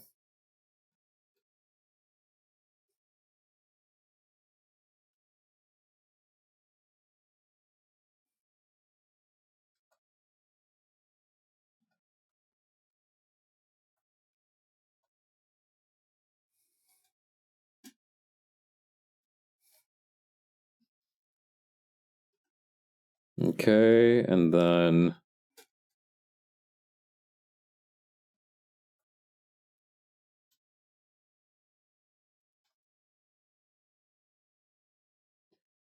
Okay, and then what we're going to do is my old favorite trick of putting the painting layer on top, using the Gaussian blur to use it to soften the lines a little bit.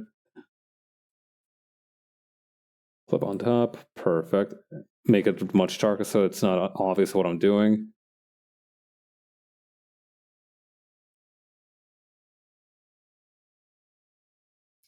I do like how it turned out a little bit, honestly. It's not as bad as I thought it might be. Definitely a little jank, though.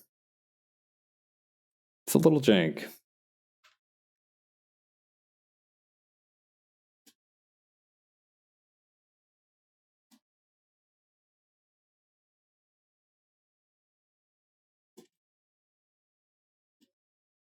Okay, this works, actually.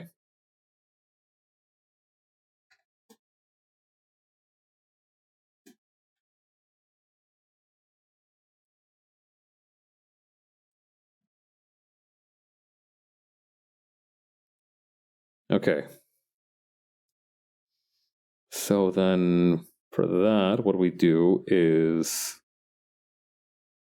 we might take advantage of the liquefy tool a little bit.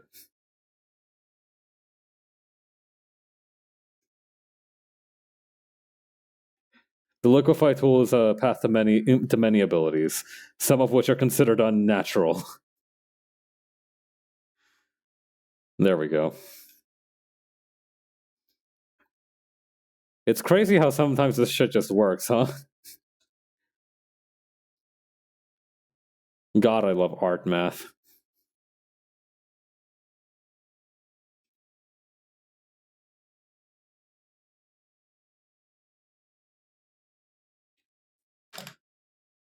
Okay, and then delete this.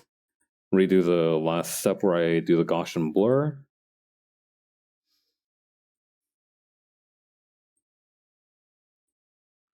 Darken that. Clip it. Ship it. Duplicate the folder. Merge. Gaussian blurred again.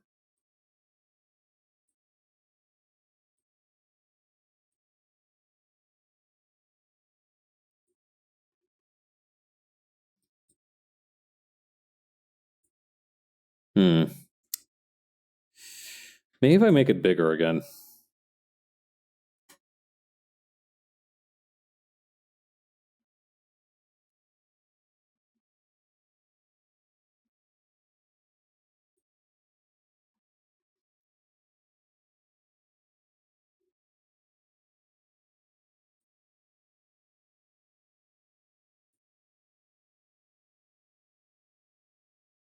Okay, and if I move this just a couple of hairs to the side here, that should still leave enough space for the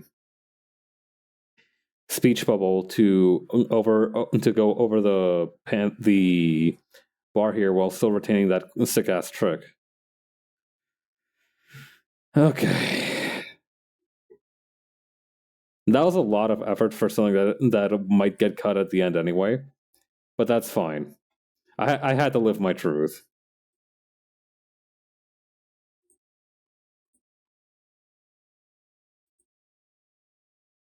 All right, that's page 3 finished. We do good work. All right, we've still got like a few, maybe half of an hour more, and then I keep doing page 4.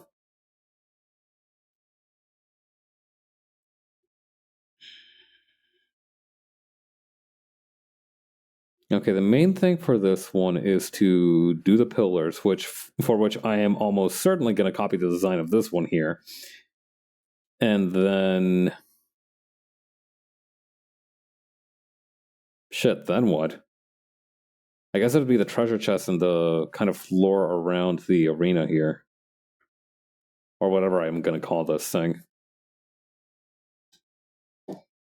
The good news is after that, it should be pretty smooth sailing because the main things for this background are going to be like the metal sphere, which is going to take like 80% of the background, and then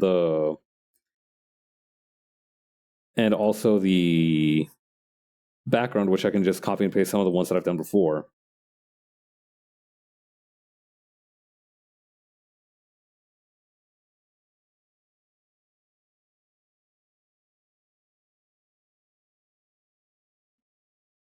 I also kind of want to put Hawk lower here, so she's got a little bit more space for a speech bubble. Where is the... Ah, here we go.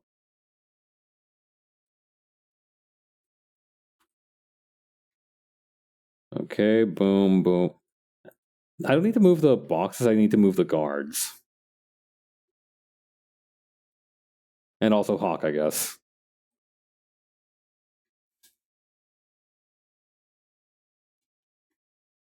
Also, I really shouldn't select the rest of this panel just because I'm gonna end up transforming something I didn't mean to, and then I'll really be in it.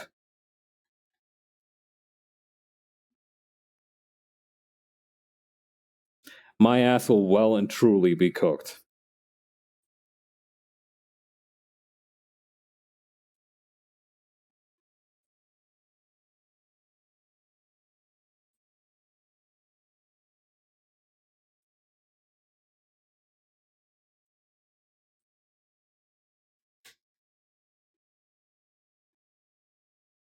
Okay, grab this, bring it out there.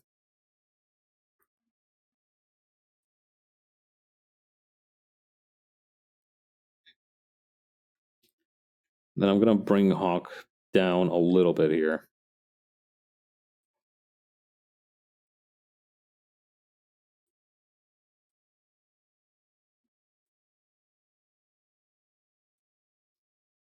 Nice.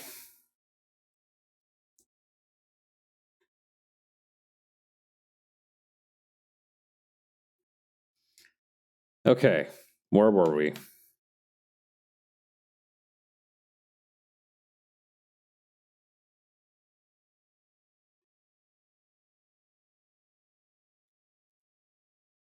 All right, G pen. I think 11 is fine for the width. Yeah, that should be fine.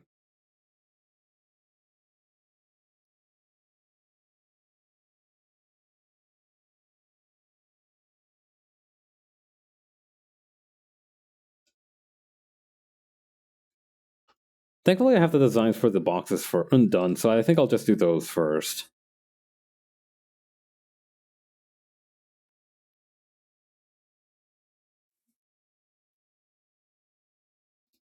Let me adjust this so it's like more in tune with my hand's curvature.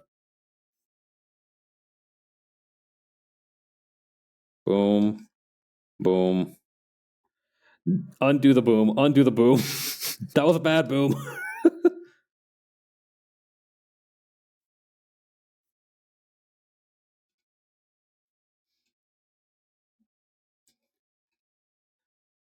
There we go. Me when I work at the fireworks factory, that was a bad boom. Okay.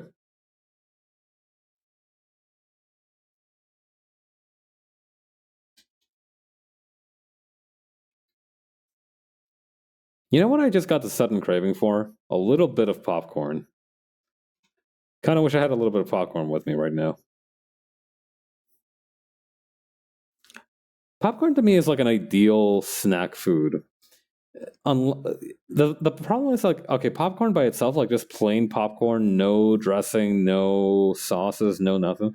I've never actually heard of a popcorn having sauces. I think they're too absorbent for that to be an effective flavorizing strategy. But no flavorings or what have you. It's really quite useful because you don't really get your hands too gross, but it's also like it's got kind of like the carbohydrate satisfaction of like a pastry and like the crunch of a snack food, but combining the best of both.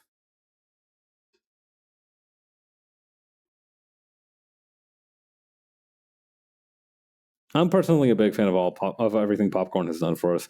I remember seeing this other day a Twitter clip of this one dude who bought a miniature pressurized. Okay, so they have like these miniature pressurized cannons that they use to make puffed food, right? Like that includes popcorn, rice puffs, or puffed rice, I guess is the word, stuff like that. So he got one of those, and it was very funny because the thing was those like food puffing machines are definitely like on the are like strong contenders for contraption of all time awards because the thing looks like a tiny little cannon and it behaves like one too because you build up the pressure inside of the drum of the cannon and then once you've cooked the food enough you let go of the pressure and it basically fires like a cannon into a prepared sack, or at least a sack that you should have had prepared because the guy in the video didn't actually use the sack at first, like he didn't understand its purpose.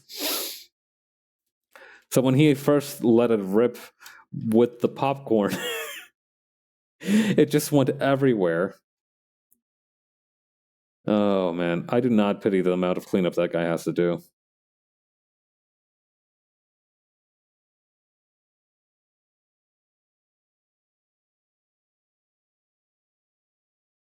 Still, it's super cool. Yeah, I've been trying to think about like more interesting ideas that I can do for the streams, right? I think the most interesting ones that I do generally are those character design streams where I get to like bring together a bunch of crazy stuff and make a character out of it. But the problem is that I can't just have like one party trick, right? It's not good for me to just do one thing forever, creatively and in terms of content.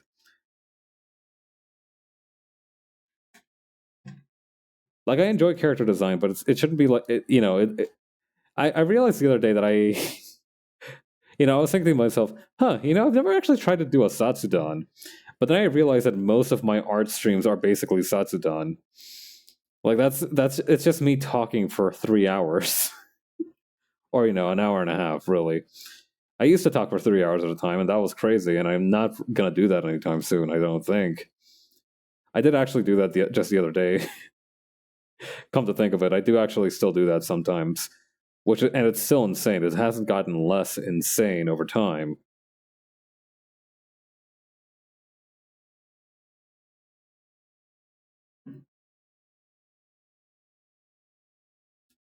Yeah, I like how I'm like the type of, because I have like this day job that takes a lot out of me. I try to I like keep my streams to like an hour and a half, starting kind of late for me, because I don't know if I'll be coming in late from work. So I'll be like, oh, it's been an hour and a half. I guess I better clock out. And I raid somebody, and they've been going for like 9 hours. And it's like, holy shit.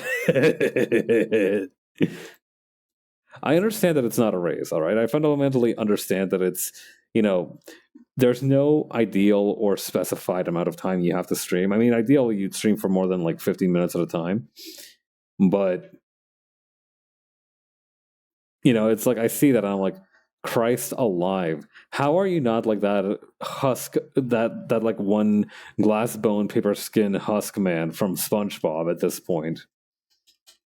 I mean, sometimes they do look like that. Is the thing. Sometimes, even though we're VTubers, you can kind of like feel it that they've been going for a minute. But sometimes you don't hear it in their voices at all, and that's terrifying to me. Superhumans are among us, and they and they have a cute anime avatar, just like you and me. Could you call my guy is not moving anymore? Why is that? Oh man. Uh, PNG Tuber Plus crashed again. So I'm not really even animated anymore. Oh lordy. Let's try that again. There we go. I have been reinitiated. Yeah, I don't know if I qualify as an anime VTuber model. Like, I don't. I keep calling VTubers like anime people, which is very true for a lot of them. But also, like, there's some people that I wouldn't necessarily put that label on. Didn't even notice since you weren't wide like last time. I mean, I could still try to be wide. Hang on, let me try. Let me try being wide real quick. Okay, no, that didn't work. It just kind of. Oh.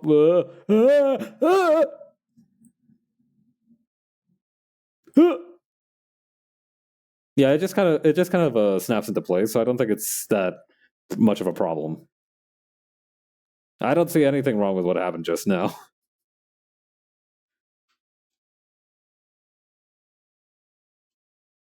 I like to imagine that my model gets wide as a kind of threat response now. Kind of like a puffer fish, right? I get wide whenever people whenever people start talking that shit. I see one of those bots trying to sell followers come online, and I just go like, "Can I make myself wide?" Hang on, I have an idea for how to make myself wide again, actually, and I just go like this. Hang on, and I just go like this. I stance up. I am technically T-pose right now if you think about it. All right, hang on. Blending mode, transform, reset, transform. There we go. And now I'm just going to bring myself down to where I normally am. I need to get like a. Oh, actually, I'm a little bit too much to the right. Hang on, let me drag myself a little bit further out here. There we go.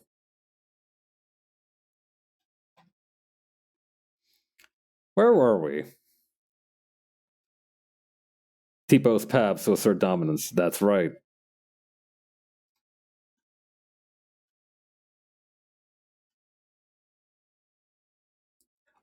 Some days it does feel like all I do is assert myself. I just go like, I'm here, and nothing really else kind of comes out of that. I assert myself and then I don't follow up. I think that's all you need, though. Sometimes, just say I'm here, and then you've kind of made your point already. At least for me, that's enough.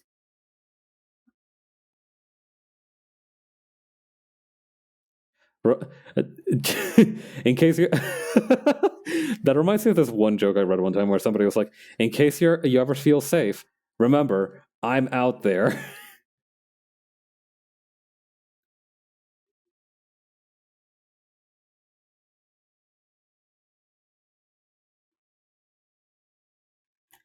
All right, there we go. Yeah, anyway, I was talking about how basically all of my art streams are just like weirdly are just like Satudon with like so the art equivalent of like Subway Surfers running in the background. I don't think that's fair. It's not fair to call them that. I don't think that that's fair to what I do. I don't think that's a fair assessment of my own content, but that's the funniest way I could think of to phrase it.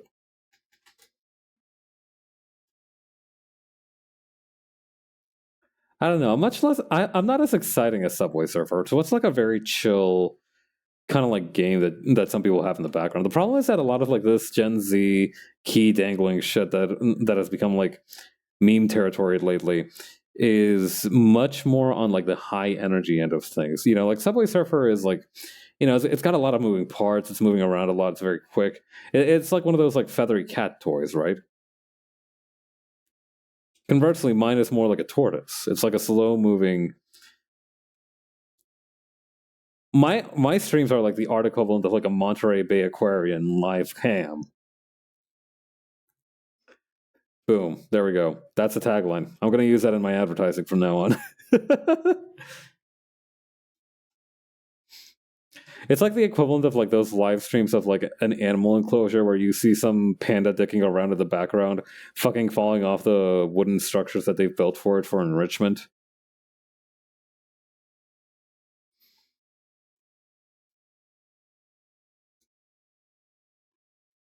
Whenever my model stops working, it's like that one video of like a baby panda sneezing and scaring its like mom or something. How is the population of pandas doing these days anyway? I remember that used to be like a huge thing that like pandas were dying. Hang on. Let me go. Let me look this up. Panda Wikipedia.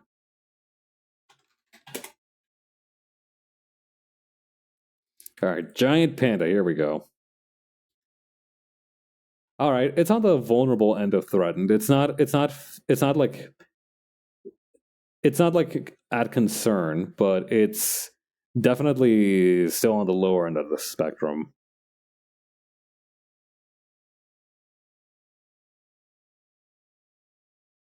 Population chart. Here we go. Okay. As of 2013, there were 1,864 pandas in the wild, and 375 in captivity,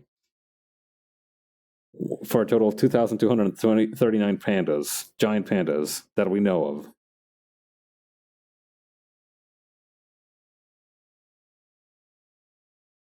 Here we go. In July 2021, the Chinese conservation authorities announced that giant pandas are no longer endangered in the wild, following years of conservation efforts, with a population in the wild exceeding 1,800. China has received international praise for its conservation of the species, which has also helped the country establish itself as a leader in the endangered species conservation. Biofuel. Microbes in panda waste are being investigated for their use in creating biofuels from bamboo and other plant materials. Huh. That's interesting. I hadn't thought of that. We could just like set a bunch of tiny microbes to snack on bamboo and just make biofuel that way. I don't imagine it's particularly pleasant for either the microbes or the people who have to haul in the fuel afterwards, but it's a living.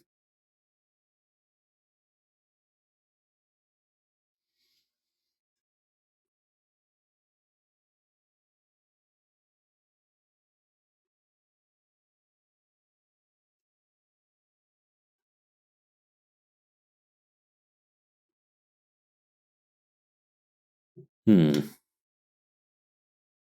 You know, even though I thought pandas' tails were black like their ears, it turns out that their butts and their tails are white.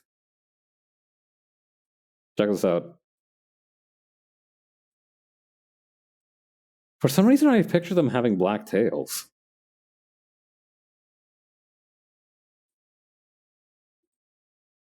It's so funny how you can see pandas' eyes sometimes. Like, I feel like normally the little black patches around their eyes are enough to kind of like mask that.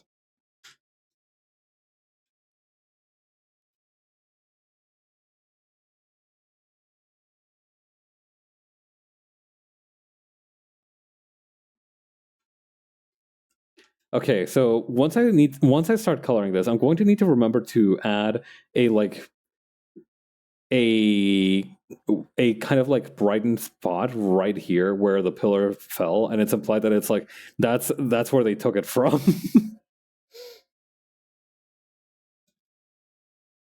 God, that's gonna be funny. All right, moving on.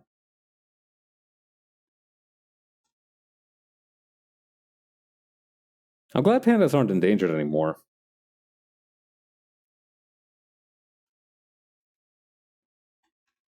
Let's see. It feels kind of weird. Like I expected them to be endangered forever, but I guess it's like that's like the absolute opposite of what conservation efforts are about, right?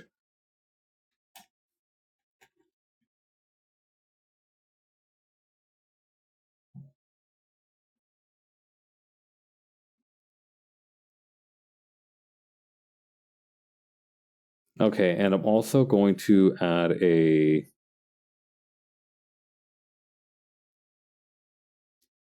larger version of this podium over here.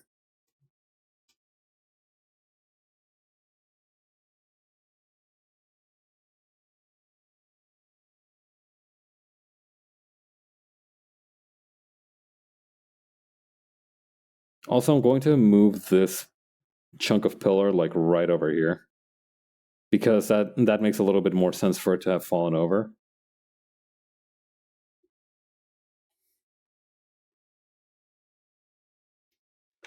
I'm also going to move up the little podium for it.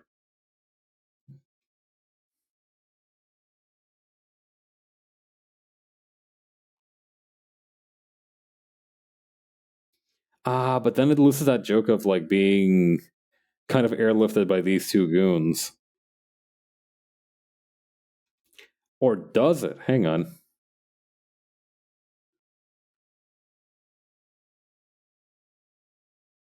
All right. Hang on. Hear me out. Hang on. I'm going to keep that there for now. What I need to go is to go into the one with the different cubes. Which one of it is? Which one of you is it? Oh, here we go.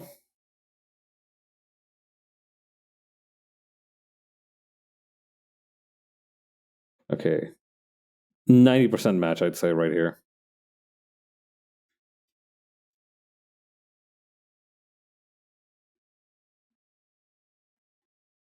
Hmm. Oh, wait. Can't I, like, link these? Hang on. There should be, like, a way to link these unless I'm mistaken. Yeah. I think it's this little symbol here. Let's see. Oh, no. Hang on.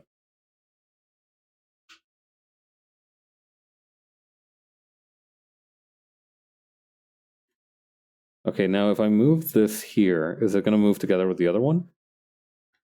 Okay, no. Maybe I need to go into the settings.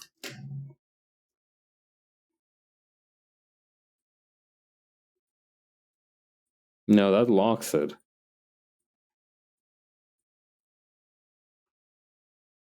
Duplicate, nope. Operation. Primitive.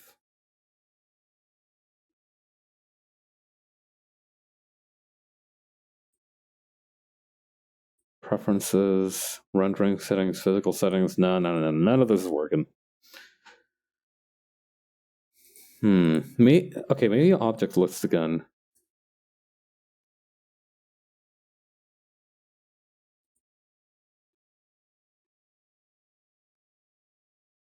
I remember there used to be a way to link two objects together.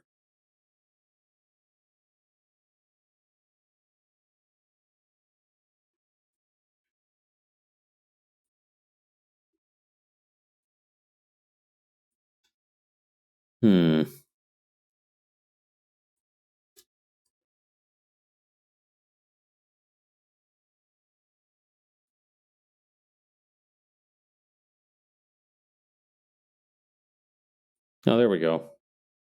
I think this puts it flush against the ground. Yeah, there we go.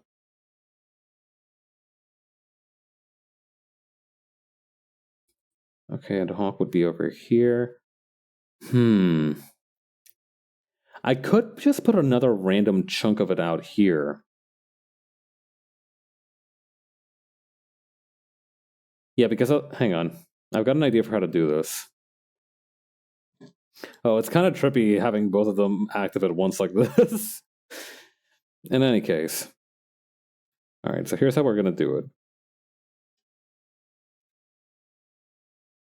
I'm going to make like the base of it all effed up and broken and stuff. Then,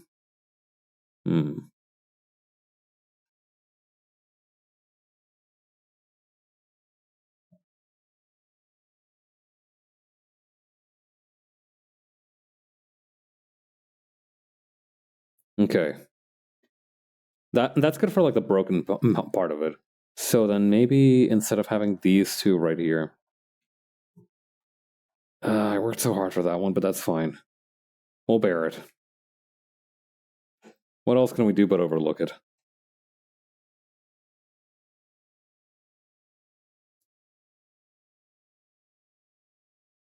Okay, then move this here and move this here.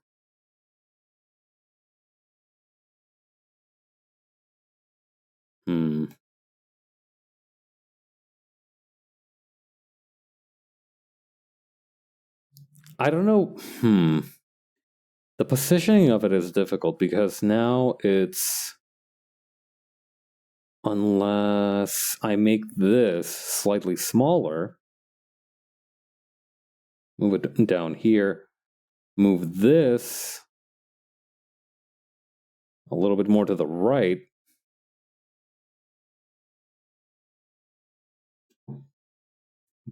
Get a Hawk out of there for the time being. Reselect everything that I just selected because I'm a goober. All right.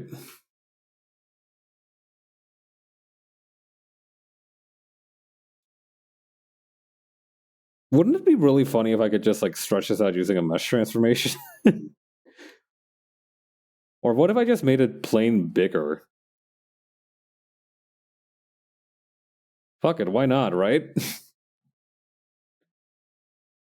Although that doesn't fix the fundamental issue, which is that it's too far to the left of the room's kind of feng shui here.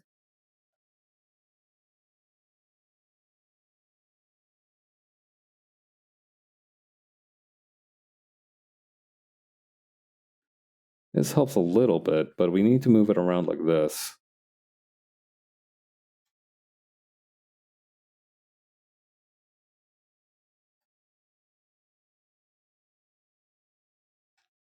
I also need to move these guys in a little bit. Just bring it in just a touch.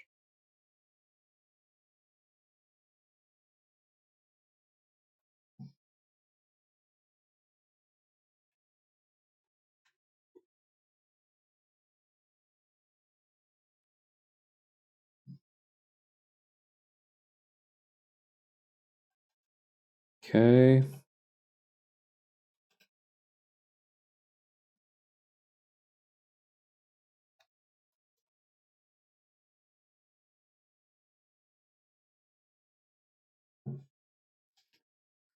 All right, how's this looking without all this other garbage in here? Yeah, I'd say that's a little bit more centered to the middle. That's perfect. I just need to fill in this gap here, and we are clean. Somewhat.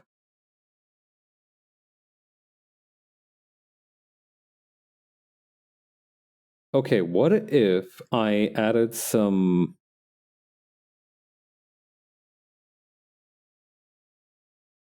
Nah, although...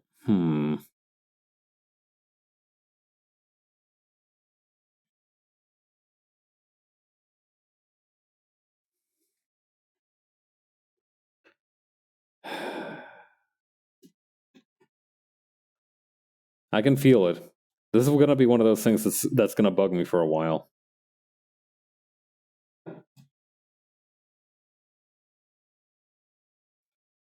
Just the arrangement of this room. I should try to figure it out while I've still got the chance.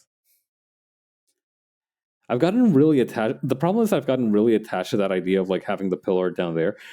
Although, all right, change of plans. Here's what we're going to do. We're going to have the broken pillar inside of the dome, kind of like right in front of here. Like right around in this area, I think. And then out here, we'll have like part of the dome kind of fallen apart and made like some other debris. Yeah, I think that could work.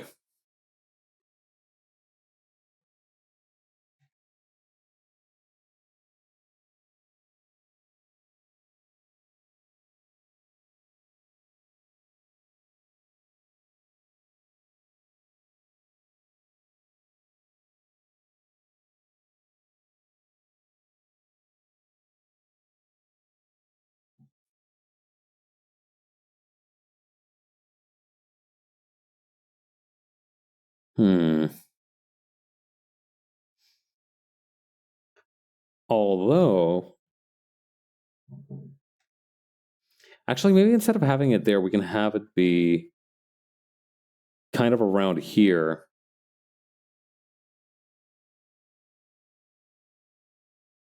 Yeah, okay, hang on. I think I've got it. I think I've cracked the code.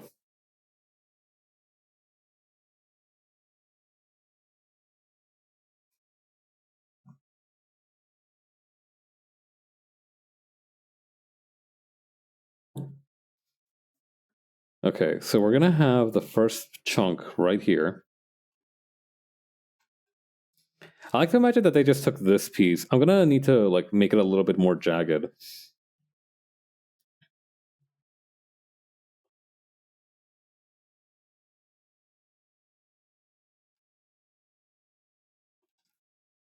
So that it looks like it's an actual part of it. I'm going to make a smaller piece right here.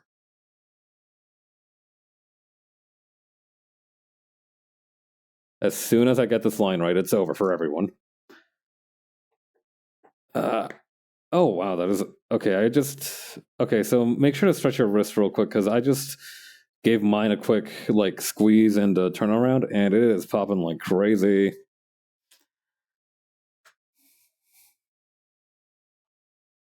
I don't know. I've been doing some grip strength in training recently, right? I've been... Well, it's kind of ridiculous, but I've just been, like, trying to grip things really hard. So now my wrist hurts a little bit. I remember during like that one time I did Drawtober, like what... It's good that I almost gave myself an okay, now this is gonna sound very strange, but I'm glad I almost gave myself a wrist injury 1 month into streaming, because now I recognize what like wrist exhaustion feels like what it feels like when I'm about to get, that was like what me pushing myself to the limits that day or that month, I suppose. Like that was me being like, okay, this is like the upper limit. This is how much I can draw in like a set period of time before I start like hurting myself. Because towards the end of the month, I was feeling like I was feeling like an ache in my wrist. So I took a little break after that, and it was fine after that. But now I'm able to like recognize overuse injuries. So that's been very useful, I think.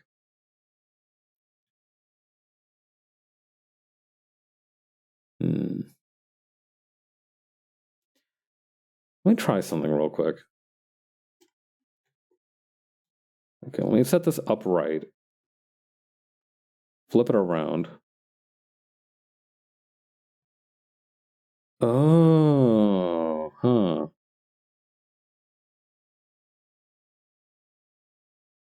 Let me flip this back around real quick.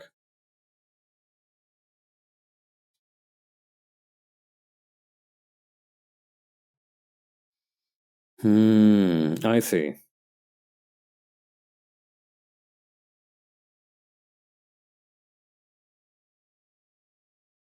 Okay, so for I'm trying to like figure out how to match the lines that were broken here. Near as well as I can figure out, we would have a kind of divot inward here before having like a big kind of like push here and then spreading back out. Then for this one, we would have it like nice and slow here, and then we kind of push it outward again.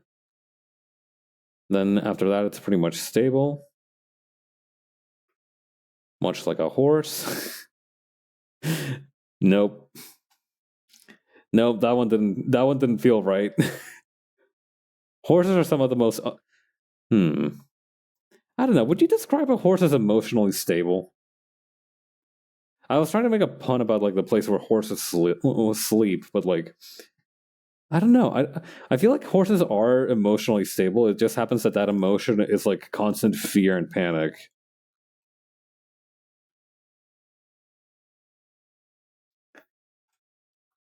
Is it still emotional stability if that emotion sucks?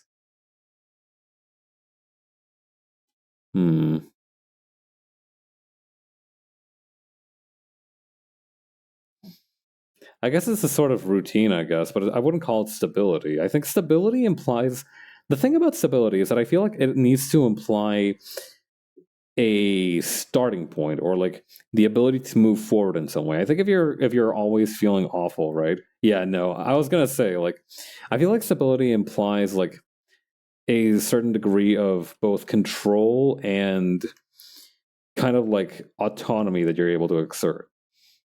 I feel like if you're scared of everything all the time, I feel like that's not letting you move forward in the way that like it's implied by the phrase stability.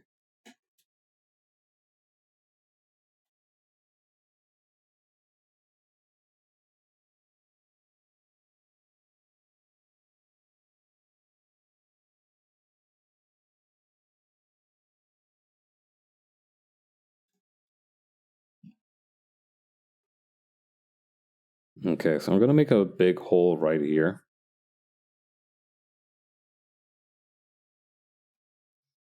And then over here. Haha, yes.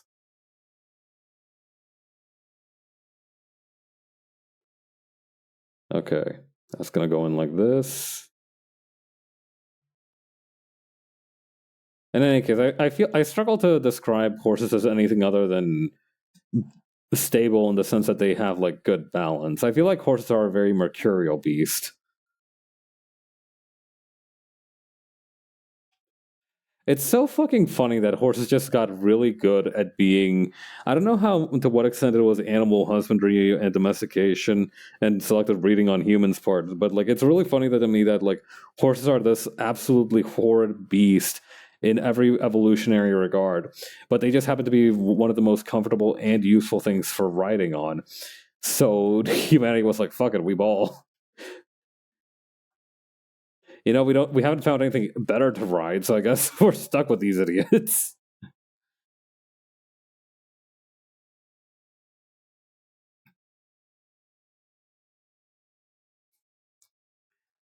I bet if you showed a cowboy from like the 1800s, like a modern day Kawasaki Ninja or something, he'd be like, "Shit, I would trade my horse in for like a minute on that bad boy." If I never have to live with the fear of getting kicked in the head by my own ride ever again, it is a worthy trade off.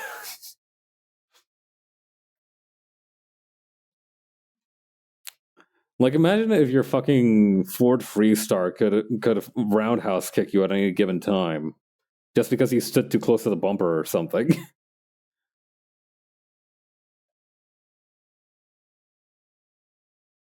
This is what those freaks who are trying to automate and make self-driving cars are trying to do. This is the future that they want. We need to stop them at all costs.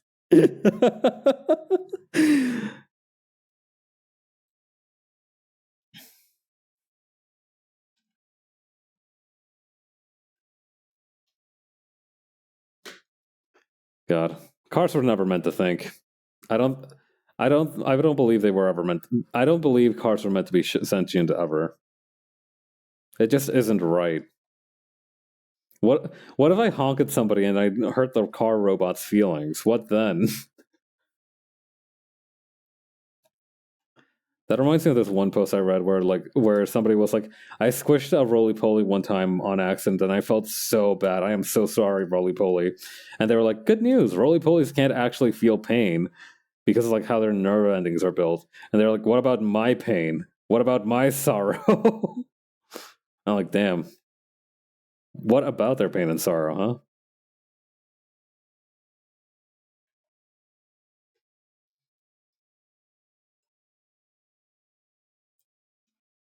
Also, I am just gonna straight up make like a single straight line on these pillars.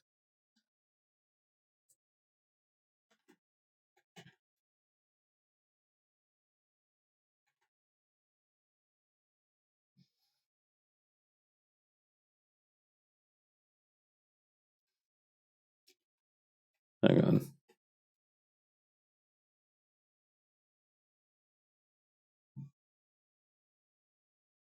All right, let's copy this, put this over here.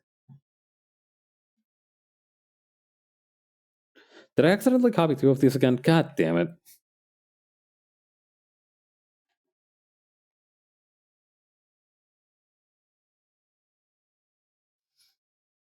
Okay, hang on. I need to check this one. Okay, so what? Huh? I feel like I just saw a clown tear out like 15 handkerchiefs out of its out of its sleeves. What? How many of these are hiding in here? Hang on. Okay, that's one. That's two. Okay, that's one. All right. The threat has been neutralized. At least I hope to God it has. All right, move this over here.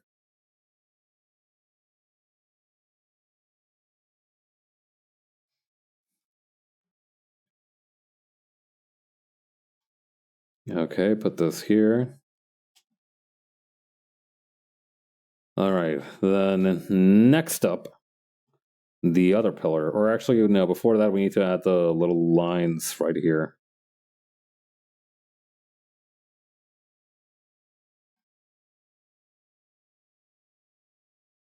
Yeah, I'm not going to make the designs on these ones too complicated.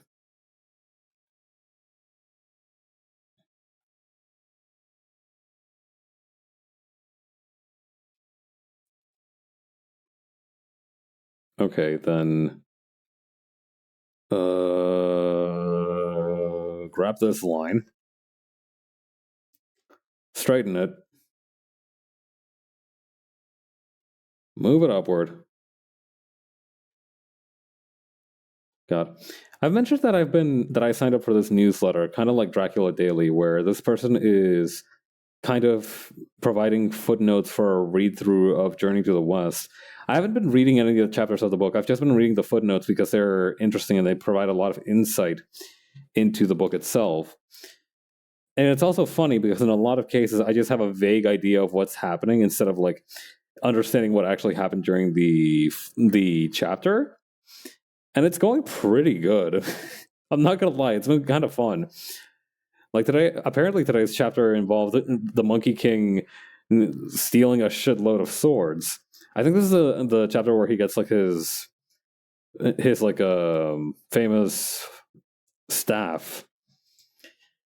And it's also really funny because one of the footnotes, right, is discussing how because Monkey King is essentially running a kingdom of monkeys, the monkeys wanted some means of self-defense. And it also noted that the use of the word self-defense is extremely deliberate because in Taoism, as with a lot of other belief systems and religions, violence for violence sake is kind of a big no-no. So that's kind of why they emphasize the idea of like self-defense. And immediately after they finish kind of like reciting the passage of the Tao Te Ching where they discuss this concept of nonviolence, they immediately say that, yeah, it's kind of ironic considering the Monkey King's track record for solving problems here outward, which is to say, the extreme and wanton use of violence. It's so funny. Like literally for one chapter, it's like, maybe we should try to live peaceful lives. We need to figure out a way to be able to live unbothered by the humans. And every other chapter later, it's like, and then Monkey King killed everyone, including this guy that everybody thought was literally unkillable. Because he was born from a rock, and that's how he do.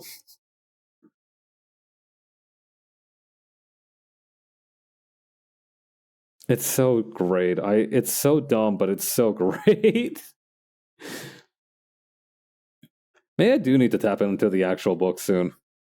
I feel like I should enrich myself culturally at least that much.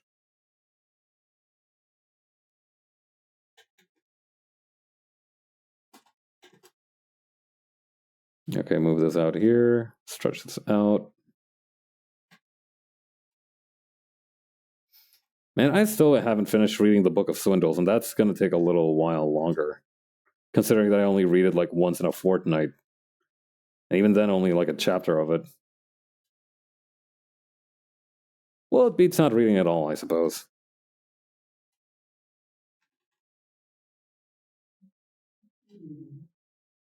Okay, put this here.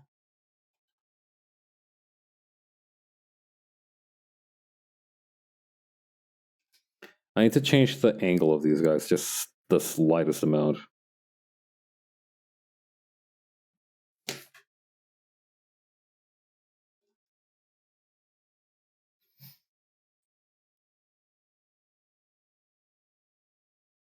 Okay, shift this around like this.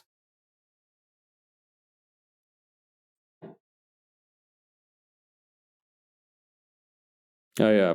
Apparently one of the new All-Star guys, that gold bullet fella, is apparently Latino as well. And I found this out after he he showed off this. He was playing Resident Evil 4, I think, and he was carrying around a rocket launcher, and he was like, "All right, so from here I go," and he sees like this old lady enemy NPC, and it's like "Abuela," and then he immediately just hits her with a rocket launcher. Abuela se fuela. See you later, Space Abuela. I'm really glad that like the Hall Live English branch is getting more Latino people. Like we had Haka from the Vanguard wave, and now we have Gold Bullet. And I think they're I don't recall if like I think the rest of them are like Southeast Asian or have some roots in that. I don't remember if like there were two Latinos and two Southeast Asians, or like one Latino and three Southeast Asians. But like I'm glad that they're getting more of these dudes in there.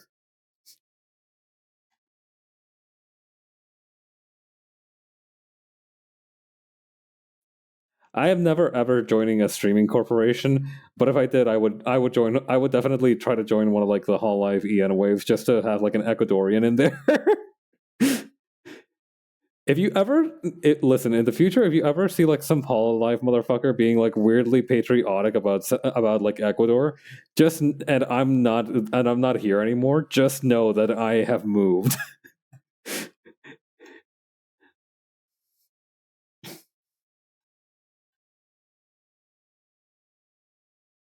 All right. So then, hmm, what pattern should I do for the box here? Because I'm panda jump scare. Because I'm looking back at page 2, right, and I kind of want to replicate this like style here, but I don't know how to do that. Oh, I could do.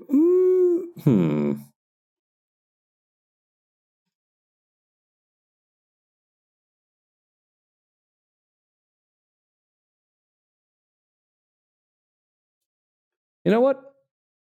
Fuck it, we ball. I'm just gonna pull a design out of my ass, and it's gonna be great.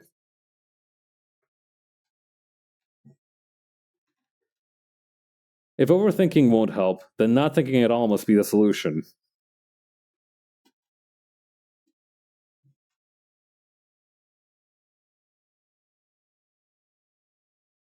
There we go.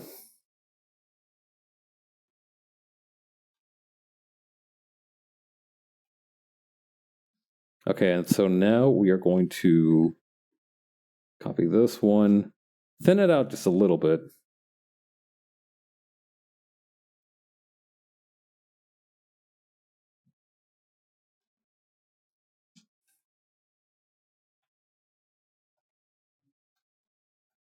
Okay, then over here.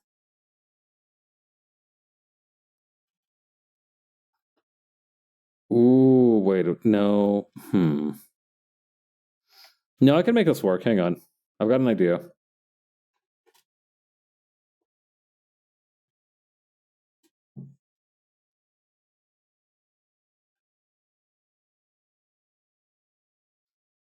Okay, then we move this over here.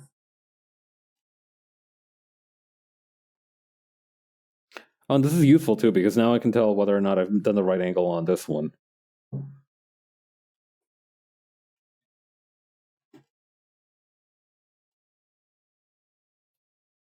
Okay, then add this here.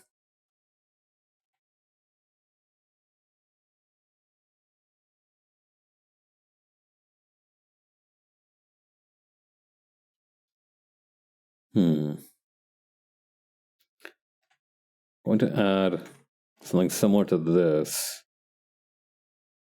Hang on, did I? No, those are fine. Okay. I'm gonna use this one because it's a little bit neater. Okay, I don't know how I just did that, but that's okay. Strange things happen for no reason. That's fine. There's still a lot of mysteries we haven't understood about the world.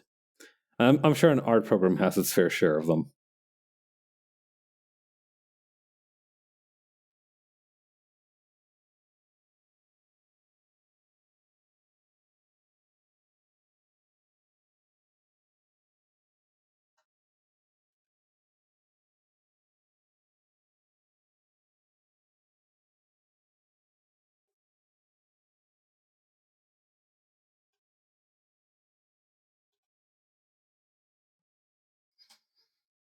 Yeah, that looks kind of vaguely sci-fi. Let's go with that.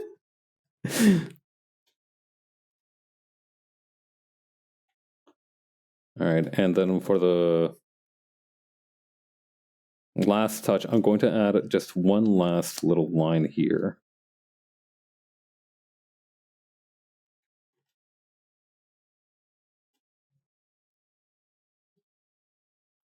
Perfect. That looks exactly like some stupid ass machine. That is a contraption for sure. Actually, you know what would make it even more of a contraption if it had like a power meter and buttons.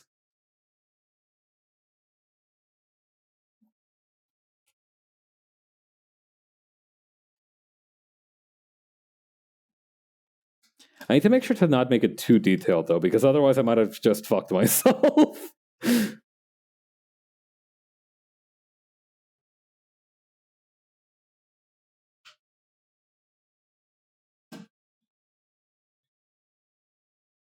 I'm gonna make this look like some kind of Resident Evil puzzle. That's a right answer to anything.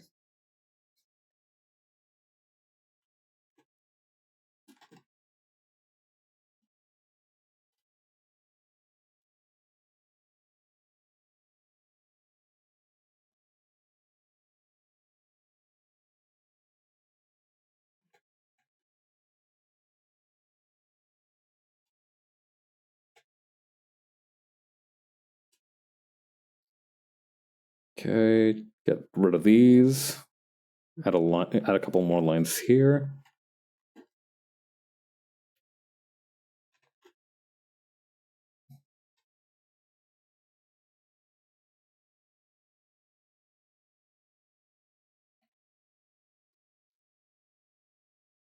Okay, blah.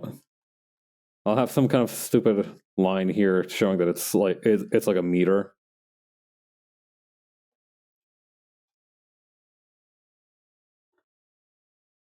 Why don't I make this like a touch panel? Hang on, that might actually kind of look cool.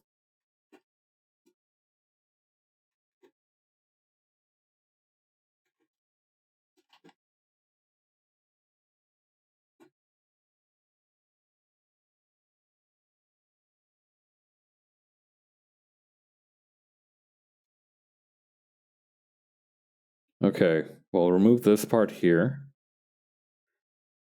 I thought about leaving them in, but it just doesn't feel quite right. I'm also going to bring these guys down a little bit, because they're a little high up right now. Although I will have to select all these lines manually, for some reason.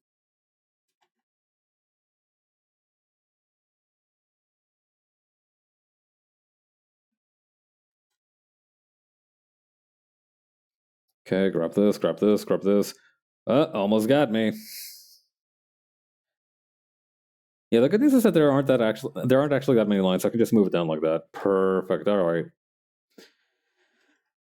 Environments have been completed.